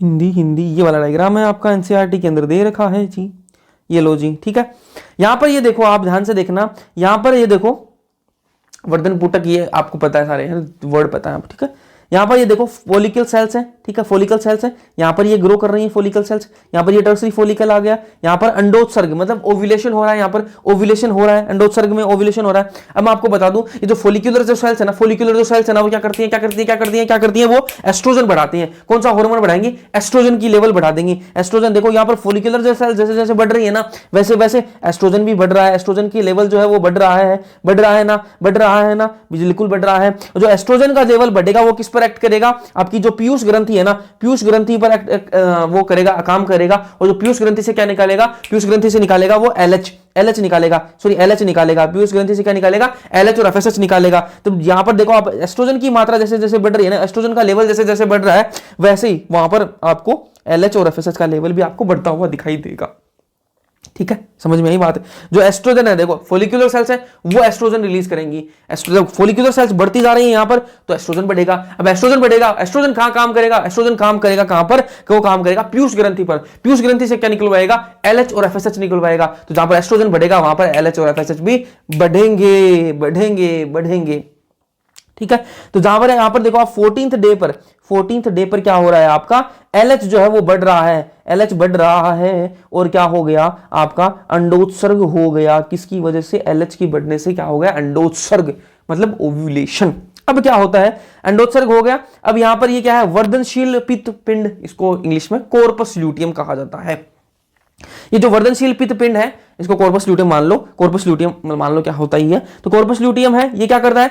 ये करता क्या है? प्रोजेस्टेरोन रिलीज करता है। क्या रिलीज करता है? प्रोजेस्टेरोन रिलीज करता है। ये वर्ड्स ध्यान में रखना, ये वाला जो है प्रोजेस्टेरोन कौन, एस्ट्रोजन कौन, भूल जाओगे। प्रोजेस्टेरोन रिलीज करता है कॉर्पस ल्यूटियम, और पी फॉर प्रोजेस्टेरोन, और पी फॉर वो पकड़ के रखता है किसको? एंडोमेट्रियम को। मैंने आपको बताया था कि एंडोमेट्रियम जो है ना, वो क्या है? ब्लीडिंग के टाइम पर ब्रेक होती है, उसकी ब्रेक डाउन होने से ही जो ब्लीडिंग है वो होती है। तो उसको पकड़ के कौन रखता है? कॉर्पस ल्यूटियम से जो प्रोजेस्टेरोन रिलीज होगा वो पकड़ के रखता है। क्यों पकड़ के रखता है? कि भैया कि फर्टिलाइजेशन हो जाए तो इंप्लांटेशन तो एंडोमेट्रियम के अंदर ही होगा ना। अगर एंडोमेट्रियम तो अगर टूट के बाहर निकल गई तो इंप्लांटेशन कहां कराओगे? कहां इंप्लांटेशन कराओगे? प्रेगनेंसी आगे लीड कैसे करेगी? ठीक है, तो कॉर्पस ल्यूटियम भैया रुकते हैं कि हम करेंगे ये काम, हम पकड़ के रखेंगे, इसको कहीं नहीं जाने देंगे। आप तो लाओ इंप्लांट कराओ आप तो। ठीक है, तो एक कॉर्पस ल्यूटियम है वो 7 से, अगर फर्टिलाइजेशन नहीं हुआ है तो वो 7 से 8 दिन तक पकड़ के रखता है। फिर वो देख लेगा यार नहीं करा रहे फर्टिलाइजेशन तो छोड़ो अपना काम, और वो डिजेनरेट हो जाता है और ये ब्रेक डाउन हो जाती है।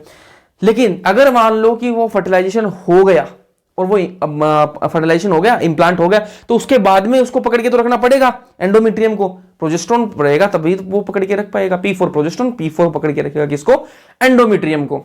अब एंडोमेट्रियम अगर ब्रेक डाउन हो गई तो क्या हो जाएगा? मिसकैरेज हो जाएगा। इसके लिए क्या करता है कॉर्पस ल्यूटियम है ना, वो 7 से 8 दिन का टाइम बढ़ा के, जब प्रेगनेंसी हो जाती है तो वो 3 महीने तक बैठा रहता है और वो प्रोजेस्टेरोन रिलीज करता रहता है जब तक आपका प्लेसेंटा नहीं बन जाता। ठीक है, तब तक। चलो जी, ये आपका हो गया। फिर अपन चलते हैं आगे। ये वाला मैं आपको और बता दूं उसमें,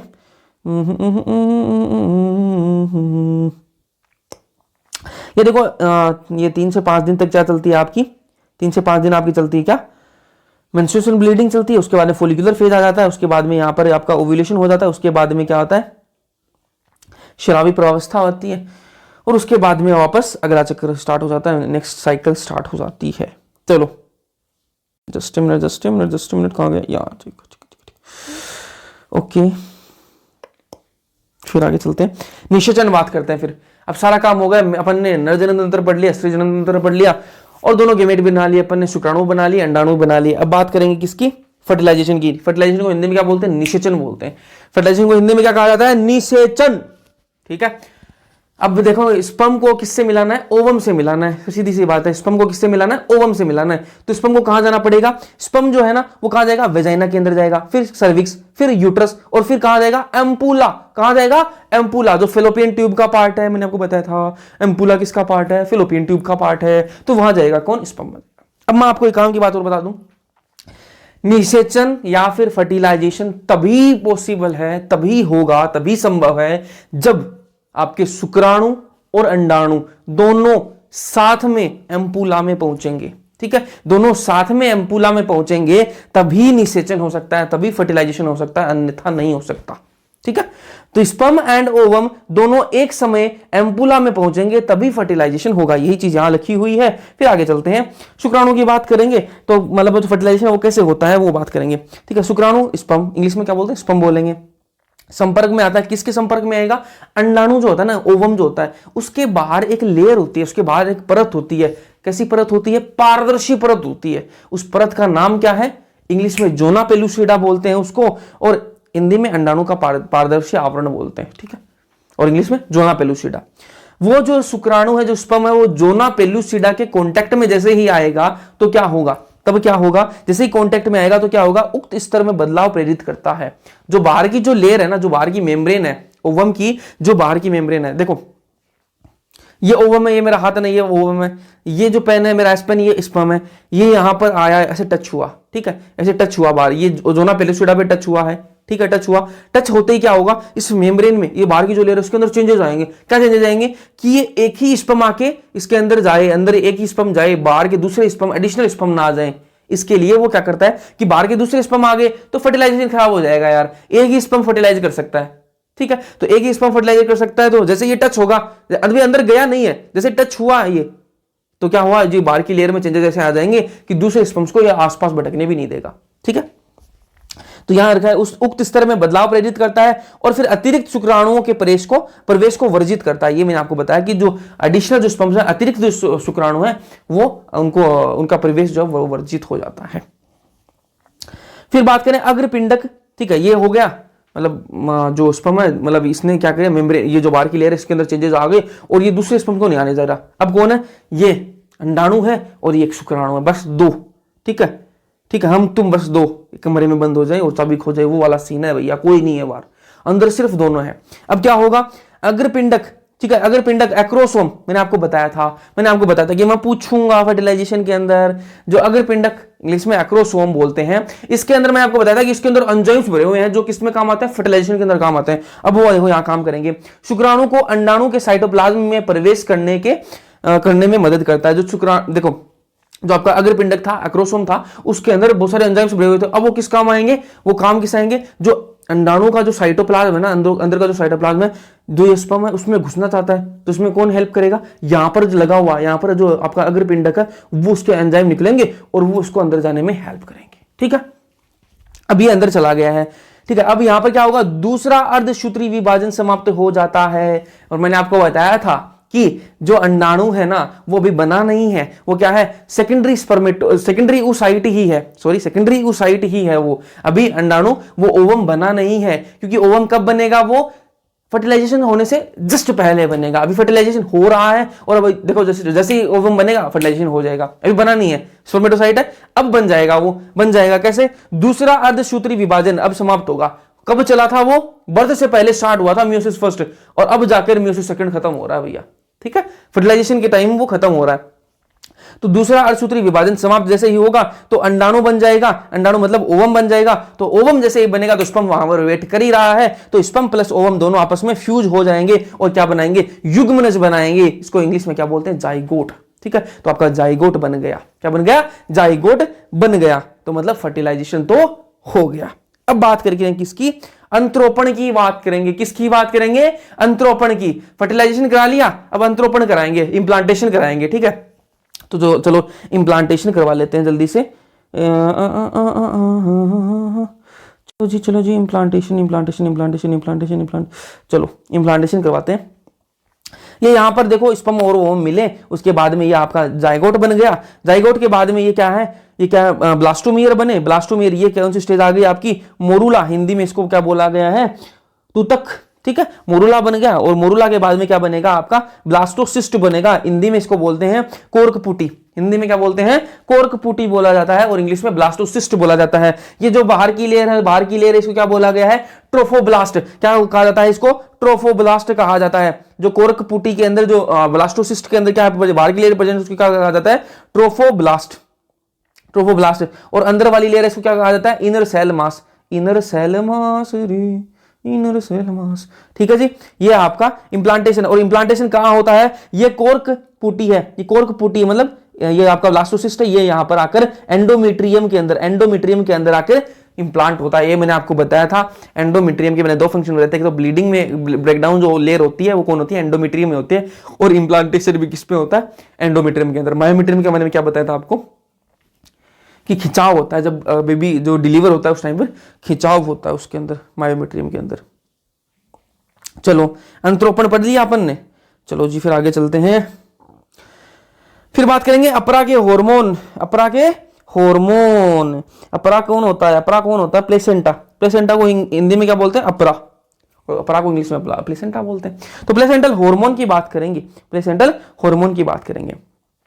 तो पहला हार्मोन कौन सा है, मानव जरायु गोनेडोट्रोपिन। मानव जरायु गोनेडोट्रोपिन, इंग्लिश में human chorionic gonadotropin, HCG, short form HCG। मानव अपरा लैक्टोजन, मानव अपरा लैक्टोजन। हिंदी में बात करें, इंग्लिश में बात करें तो human placental lactogen, short form HPL। क्या बोलेंगे, HPL, IPL नहीं, HPL। ओके। और क्या होता है, एस्ट्रोजन भी निकाल लेता है और प्रोजेस्टेरोन भी निकाल लेता है। अपरा जो है ना, अपरा जो आपका प्लेसेंटा वो क्या क्या निकालता है, एक तो HCG ह्यूमन कोरियोनिक गोनेडोट्रोपिन, ध्यान में रखना, एक HPL, ठीक है, ह्यूमन प्लेसेंटल लैक्टोजन, एक एस्ट्रोजन निकाल लेता है, प्रोजेस्टेरोन निकाल लेता है। ठीक है, ये किसके हार्मोन हो गए आपके, ये ध्यान में रखना। हार्मोन से भैया बहुत क्वेश्चन आते हैं और मतलब गलत करवाता ही है वो, ठीक है, तो इसको ध्यान में रखना। फिर एक हार्मोन आता है रिलैक्सिन, रिलैक्सिन हार्मोन आता है, रिलैक्सिन हार्मोन आता है। और ये कहां से निकलता है, ये हार्मोन निकलता है ओवरी से, अंडाशय से निकलता है। रिलैक्सिन हार्मोन होता है और वो कहां से निकलता है, अंडाशय से निकलता है। अब एक मैं आपको बताता हूं, बहुत ही ज्यादा इंपॉर्टेंट लाइन बोलने जा रहा हूं, तो ध्यान से सुनना। HCG, HPL और रिलैक्सिन तीन हार्मोन हैं।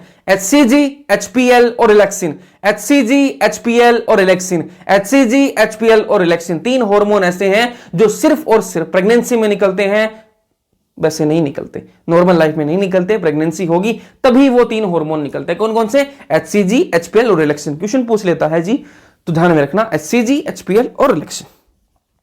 इसके अलावा कुछ हार्मोन्स और भी हैं जो सपोर्ट करते हैं, उनको देख लो। मैटरनल ब्लड के अंदर, मतलब जो प्रेगनेंसी होती है तो मैटरनल ब्लड, जो मदर का जो ब्लड है उसके अंदर वो इनका लेवल इंक्रीज हो जाता है। कौन कौन से हार्मोन है, एस्ट्रोजन, प्रोजेस्टेरोन, कोर्टिसोल, RPRL और थायरोक्सिन, ये इंक्रीज हो जाते हैं मैटरनल ब्लड के अंदर। किसके अंदर हेल्प करते हैं, फीटल ग्रोथ, जो भ्रूण है उसकी ग्रोथ के अंदर हेल्प करते हैं। मेटाबॉलिक चेंजेस होते हैं मदर के अंदर, तो मेटाबॉलिक जो चेंजेस आते हैं, मदर का जो खान पान है उसके अंदर, मतलब जो मदर का जो मेटाबॉलिक चेंजेस है उसके अंदर जो चेंजेस आते हैं उसको देखते हैं। और मेंटेनेंस ऑफ प्रेगनेंसी, प्रेगनेंसी जो है जो उसको प्रेगनेंसी जो है उसको मेंटेन करने में हेल्प करते हैं। फिर आगे चलते हैं, अब बात करेंगे स्टेम सेल्स की। एनसीईआरटी में एक वर्ड है स्टेम सेल्स, हिंदी में इसको क्या बोलेंगे, स्टेम कोशिकाएं। क्या बोलेंगे, स्टेम कोशिकाएं। ठीक है, ये क्या है, कहां प्रेजेंट होती है, अंतर कोशिका समूह में होती है। अंतर कोशिका समूह कौन सा बताया मैंने आपको, अभी मैंने आपको बताया था कि ब्लास्टोसिस्ट बताया था मैंने आपको, उसके अंदर बाहरी लेयर मैंने आपको बताई ट्रोफोब्लास्ट, और जो अंदर बताया था इनर सेल मास। ठीक है, उस इनर सेल मास के अंदर आपकी स्टेम सेल्स प्रेजेंट होती हैं। और स्टेम सेल्स के पास एक खासियत होती है, इनके पास एक सुपर पावर है, इनके पास एक योग्यता, एक एबिलिटी है इनके पास। क्या एबिलिटी है भैया, कि ये शरीर के सारे अंग बना सकते हैं और सारे आपके उत्तक बना सकते हैं। शरीर के सारे अंग और सारे उत्तक बनाने की इनमें योग्यता है।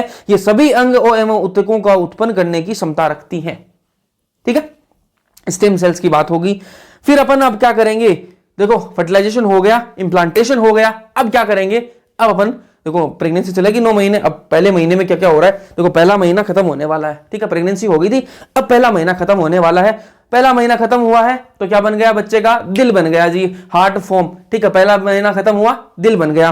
ठीक है, 1 महीना तो पूरा हुआ, अब 8 महीने और बच्चे हैं।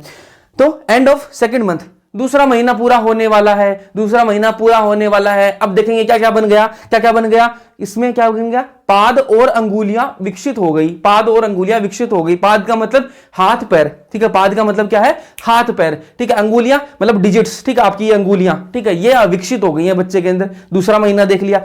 तीसरे महीने की बात करेंगे अब, ठीक है, अब तीसरा महीना खत्म होने वाला है, तीसरा महीना खत्म होने वाला है, क्या होगा, क्या क्या चेंजेस आएंगे बच्चे के अंदर वो देख लेते हैं। तीसरे महीने को और क्या बोल सकते हैं, फर्स्ट ट्राइमेस्टर भी बोला जाता है, ठीक है, फर्स्ट ट्राइमेस्टर भी इसको बोला जाता है। और क्या, 12 वीक्स, ठीक है, 12 वीक्स मतलब फर्स्ट ट्राइमेस्टर भी बोला जाता है। और इसमें क्या बन जाते हैं, सभी अंग तंत्रों की रचना हो जाती है, ठीक है। 3 महीनों में सभी जितने भी अंग हैं, मोस्टली जो मेजर अंग होते हैं, उनकी सबकी रचना हो जाती है। और इसके एग्जाम्पल की बात करें तो हाथ पैर बन जाते हैं और एक्सटर्नल जेनिटेलिया बन जाते हैं, ठीक है, एक्सटर्नल जेनिटेलिया बन जाते हैं, जो बाह्य जननांग है वो बन जाते हैं इसके अंदर 3 महीने के बाद। तो इसीलिए क्या होता है, जो एमटीपी है तो वो सेफर मानी जाती है 3 महीने के अंदर, ठीक है, फर्स्ट ट्राइमेस्टर के अंदर। जो अगले चैप्टर के अंदर बात करेंगे रिप्रोडक्टिव हेल्थ के अंदर, लेकिन इसके अंदर मैं आपको बता दूं जो एमटीपी है वो इसके अंदर सेफ मानी जाती है। और बहुत सारे लोग हैं वो ज्यादा दिमाग लगाते हैं और क्या करते हैं, 3 महीने में वो हो जाता है, मतलब जो एक्सटर्नल जेनिटेलिया वो बन जाते हैं, बाह्य जननांग वो बन जाते हैं। तो वो क्या करते हैं, देख लेते हैं लड़का या लड़की है, ठीक है, उसके बाद में अगर लड़की होती है तो पहले तो करते थे ऐसे, आजकल वो इलीगल हो गया तो नहीं करते, लेकिन चलता तो होगा ही कहीं ना कहीं। तो फिर वो एमटीपी करा देते हैं उसकी, ठीक है, अगर वो लड़की होती है तो फिर उसकी एमटीपी करा देते हैं, मतलब उनको नहीं चाहिए बच्चा, मतलब जेन्युइनली नहीं चाहिए बच्चा तो एमटीपी करा सकते हो। लेकिन वो लिंग को देखकर अगर वो कराते हैं ना कि हाँ यार फीमेल है इसलिए वो एमटीपी कराते हैं, तो वो ये चीज इलीगल है, ठीक है। बाकी एमटीपी लीगल है, लेकिन वो देखते हैं, डिपेंड करता है सिचुएशन क्या है, ठीक है।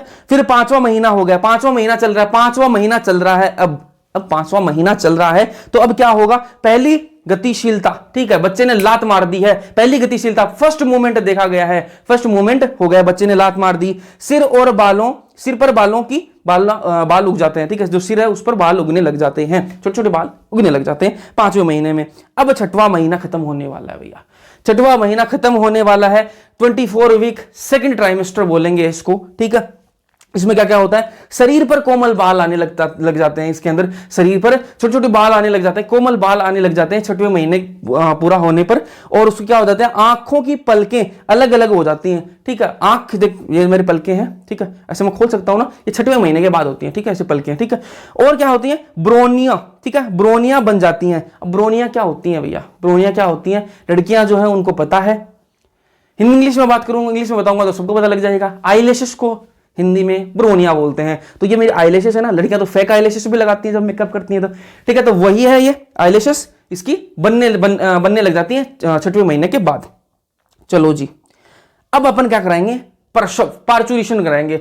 9 महीने खत्म हो चुके, अब क्या करेंगे, प्रसव, पार्चुरेशन कराएंगे, बच्चे का आने का टाइम हो चुका है। बच्चा जैसे ही आएगा उसके बाद में क्या करेंगे, नाच गाना होगा, मिठाइयां खिलाई जाएंगी और बढ़िया अपन मस्त एंजॉय करेंगे। तो प्रसव, पार्चुरेशन होने वाला है। तो पूर्व विकसित गर्भ, ठीक है, पूर्व विकसित गर्भ मतलब फीटस, इंग्लिश में बात करें तो फीटस, और हिंदी में पूर्व विकसित गर्भ प्लस अपरा प्लेसेंटा, ठीक है, पूर्व विकसित गर्भ और अपरा दोनों साथ में मिलकर क्या करेंगे, दोनों साथ में मिलकर क्या करेंगे, हल्के गर्भाशय संकुचनों को प्रेरित करते हैं। क्या करेंगे, जो मैंने आपको बताया था ना कि आपकी जो मायोमीट्रियम है उसके अंदर खिंचाव होता है, वो अब होगा, ठीक है। कौन कौन मिलकर करेगा, फिटस और प्लेसेंटा दोनों मिलकर क्या कराएंगे, जो आपका गर्भाशय है ना, गर्भाशय उसके अंदर खिंचाव कराएंगे,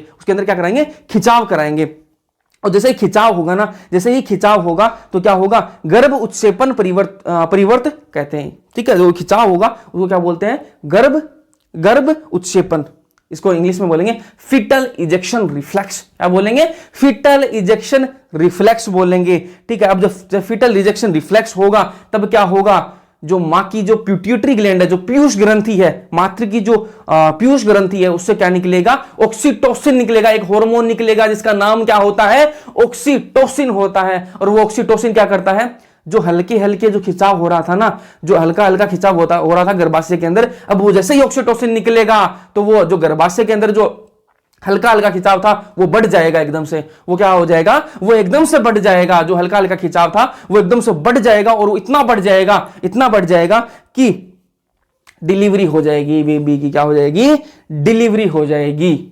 तो जिसका मुझे था इंतजार वो घड़ी आ गई। तो डिलीवरी ऑफ बेबी, बेबी बाहर आ गया है, और बेबी जैसे ही बाहर आएगा उसके तुरंत बाद क्या आ जाएगा, आपका जो अपरा है, जो प्लेसेंटा है, वो भी बाहर आ जाता है। ठीक है, तो बेबी बाहर आ गया, ठीक है, सकुशल, बच्चा और माँ दोनों सेफ है, और बच्चा आपका जन्म ले लिया है। अब अपन थोड़ी सी बातें और करेंगे, उसके बाद में इंजॉय है, उसके बाद में खाना खाएंगे, और बढ़िया आपने लड्डू खाएंगे, और क्या बर्फी वगैरह ये सारी चीज़ें खाने वाले हैं, गुलाब जामुन, रसगुल्ले, और नाचेंगे, बढ़िया नाचेंगे। ठीक है, क्योंकि बच्चा हुआ है तो अभी थोड़ा सा और देख लेंगे, थोड़ा सा अभी दूध पिलाना है बच्चे को, थोड़ा सा दूध पिलाएंगे, बच्चा हुआ है दूध पिलाएंगे।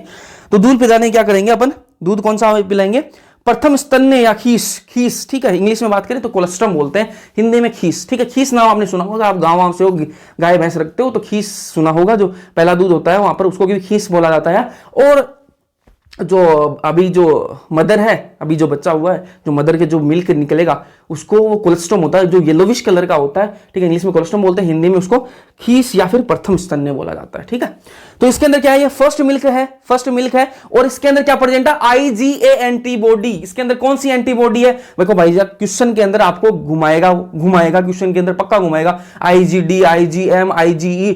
ठीक है, फलाने को दिखाई देगा आपको, लेकिन IgA आपको टिक करनी है। कौन सी टिक करनी है आपको, IgA एंटीबॉडी होती है, सिर्फ और सिर्फ IgA एंटीबॉडी होती है। ठीक है, और ये जो पुराने टाइम में पहले तो मतलब गाँव में होता था कि मतलब ये जो फर्स्ट मिल्क होता है ना, कोलेस्ट्रम, ठीक है, इसको मतलब ऐसा सोचते कि यार ये येलोविश थोड़ा गंदा सा, इसको बच्चे को नहीं पिलाएंगे। ठीक है, लेकिन बाद में धीरे धीरे एजुकेशन आई तो फिर लोगों को पता चला कि हाँ यार ये काम की चीज़ है, इसके अंदर एंटीबॉडी होती है, ये जरूरी है। तो बच्चे को कोलेस्ट्रम जो है, जो पहला जो दूध है, जो फर्स्ट मिल्क है, वो पिलाना चाहिए, वो बहुत ज़्यादा आवश्यक है, तो वो पिलाना ही चाहिए।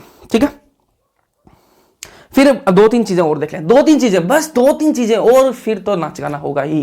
ठीक है, तो गर्भ अवधि क्या होती है, ये दो तीन चीजें देख लो। गर्भ अवधि क्या होती है, इंग्लिश में बोलेंगे जेस्टेशन पीरियड। गर्भ अवधि नाम से पता लग रहा है, गर्भ अवधि। ठीक है, अवधि मतलब किसको बोलते हैं कि कोई टाइम पीरियड है, और गर्भ आपको होता है प्रेगनेंसी। ठीक है, तो जेस्टेशन पीरियड बोलेंगे इंग्लिश में, और कितना होता है 9 मंथ्स। ध्यान से सुनना, ये आपका गलत हो सकता है। आपकी जो हिंदी की एनसीईआरटी है ना, हिंदी की जो एनसीईआरटी है उसके अंदर ये दे रखा है 9.5 मंथ्स, 9.5 महीने दे रखे हैं, लेकिन यहां आप गलती कर जाओगे, 9.5 महीने दे रखे हैं, और ऑप्शन में अगर 9.5 महीने अगर आप टिक करके आओगे तो आपका क्वेश्चन गलत हो जाएगा, क्योंकि जो मानेगा ना एग्जामिनर वो किसको मानेगा, इंग्लिश वाली एनसीईआरटी को मानेगा, और इंग्लिश में 9 महीने दे रखे हैं, तो इंग्लिश वाली को प्रीफर करना और 9 महीने पर टिक करके आना। आप सबको पता है 9 महीने होते हैं, वो एनसीईआरटी वाले ने पता नहीं क्या सोच के छापा है, 9.5 महीने छाप कर रखे हैं उसमें, तो वो बिल्कुल मत देखना। 9.5 मंथ्स नहीं होते हैं, 9 महीने ही होते हैं, और इंग्लिश में सही दे रखे हैं। और जब ऐसा क्वेश्चन आता है ना कि हिंदी इंग्लिश में जब भी टकराव होता है ना कि हाँ हिंदी वाले क्वेश्चन सही माना जाए या इंग्लिश वाले को सही माना जाए, तो इंग्लिश वाले को ही सही मानते हैं। पेपर में भी अगर क्वेश्चन में मिस्टेक होती है ना, तो इंग्लिश में सही दे रखा है ना, तो इंग्लिश वाले को ही माना जाता है। जो भी इंग्लिश में माना जाता है तो इंग्लिश वाले को माना जाता है। तो इंग्लिश वाला देख लेना, 9 महीने होते हैं, 9.5 महीने टिक मत करके आ जाना। ठीक है, एनसीईआरटी में गलत दे रखा है। फिर बात करें प्रसव पार्चुरेशन क्या होता है।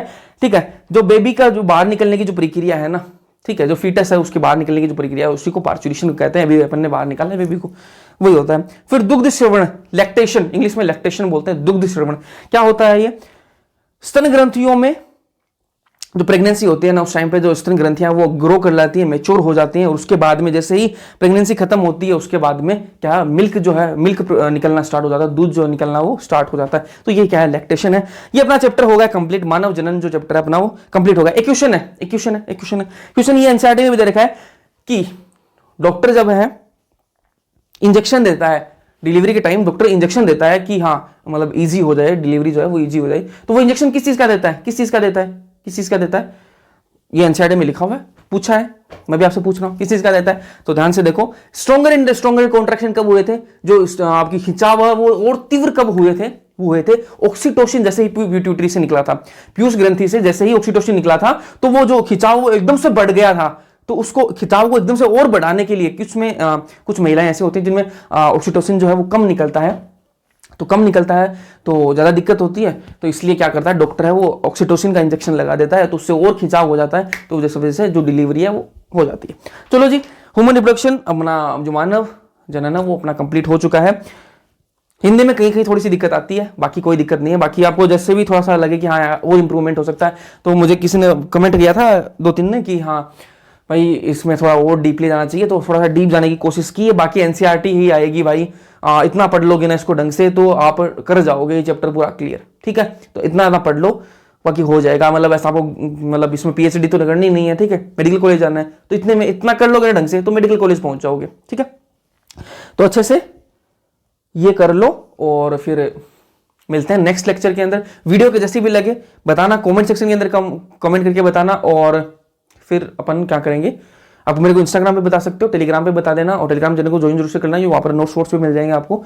तो जैसी भी वीडियो लगे बताना जरूर। और बच्चा हो गया तो फंक्शन करना है, ठीक है। तो आपके यहाँ कौन कौन से फंक्शन होते हैं वो बताना।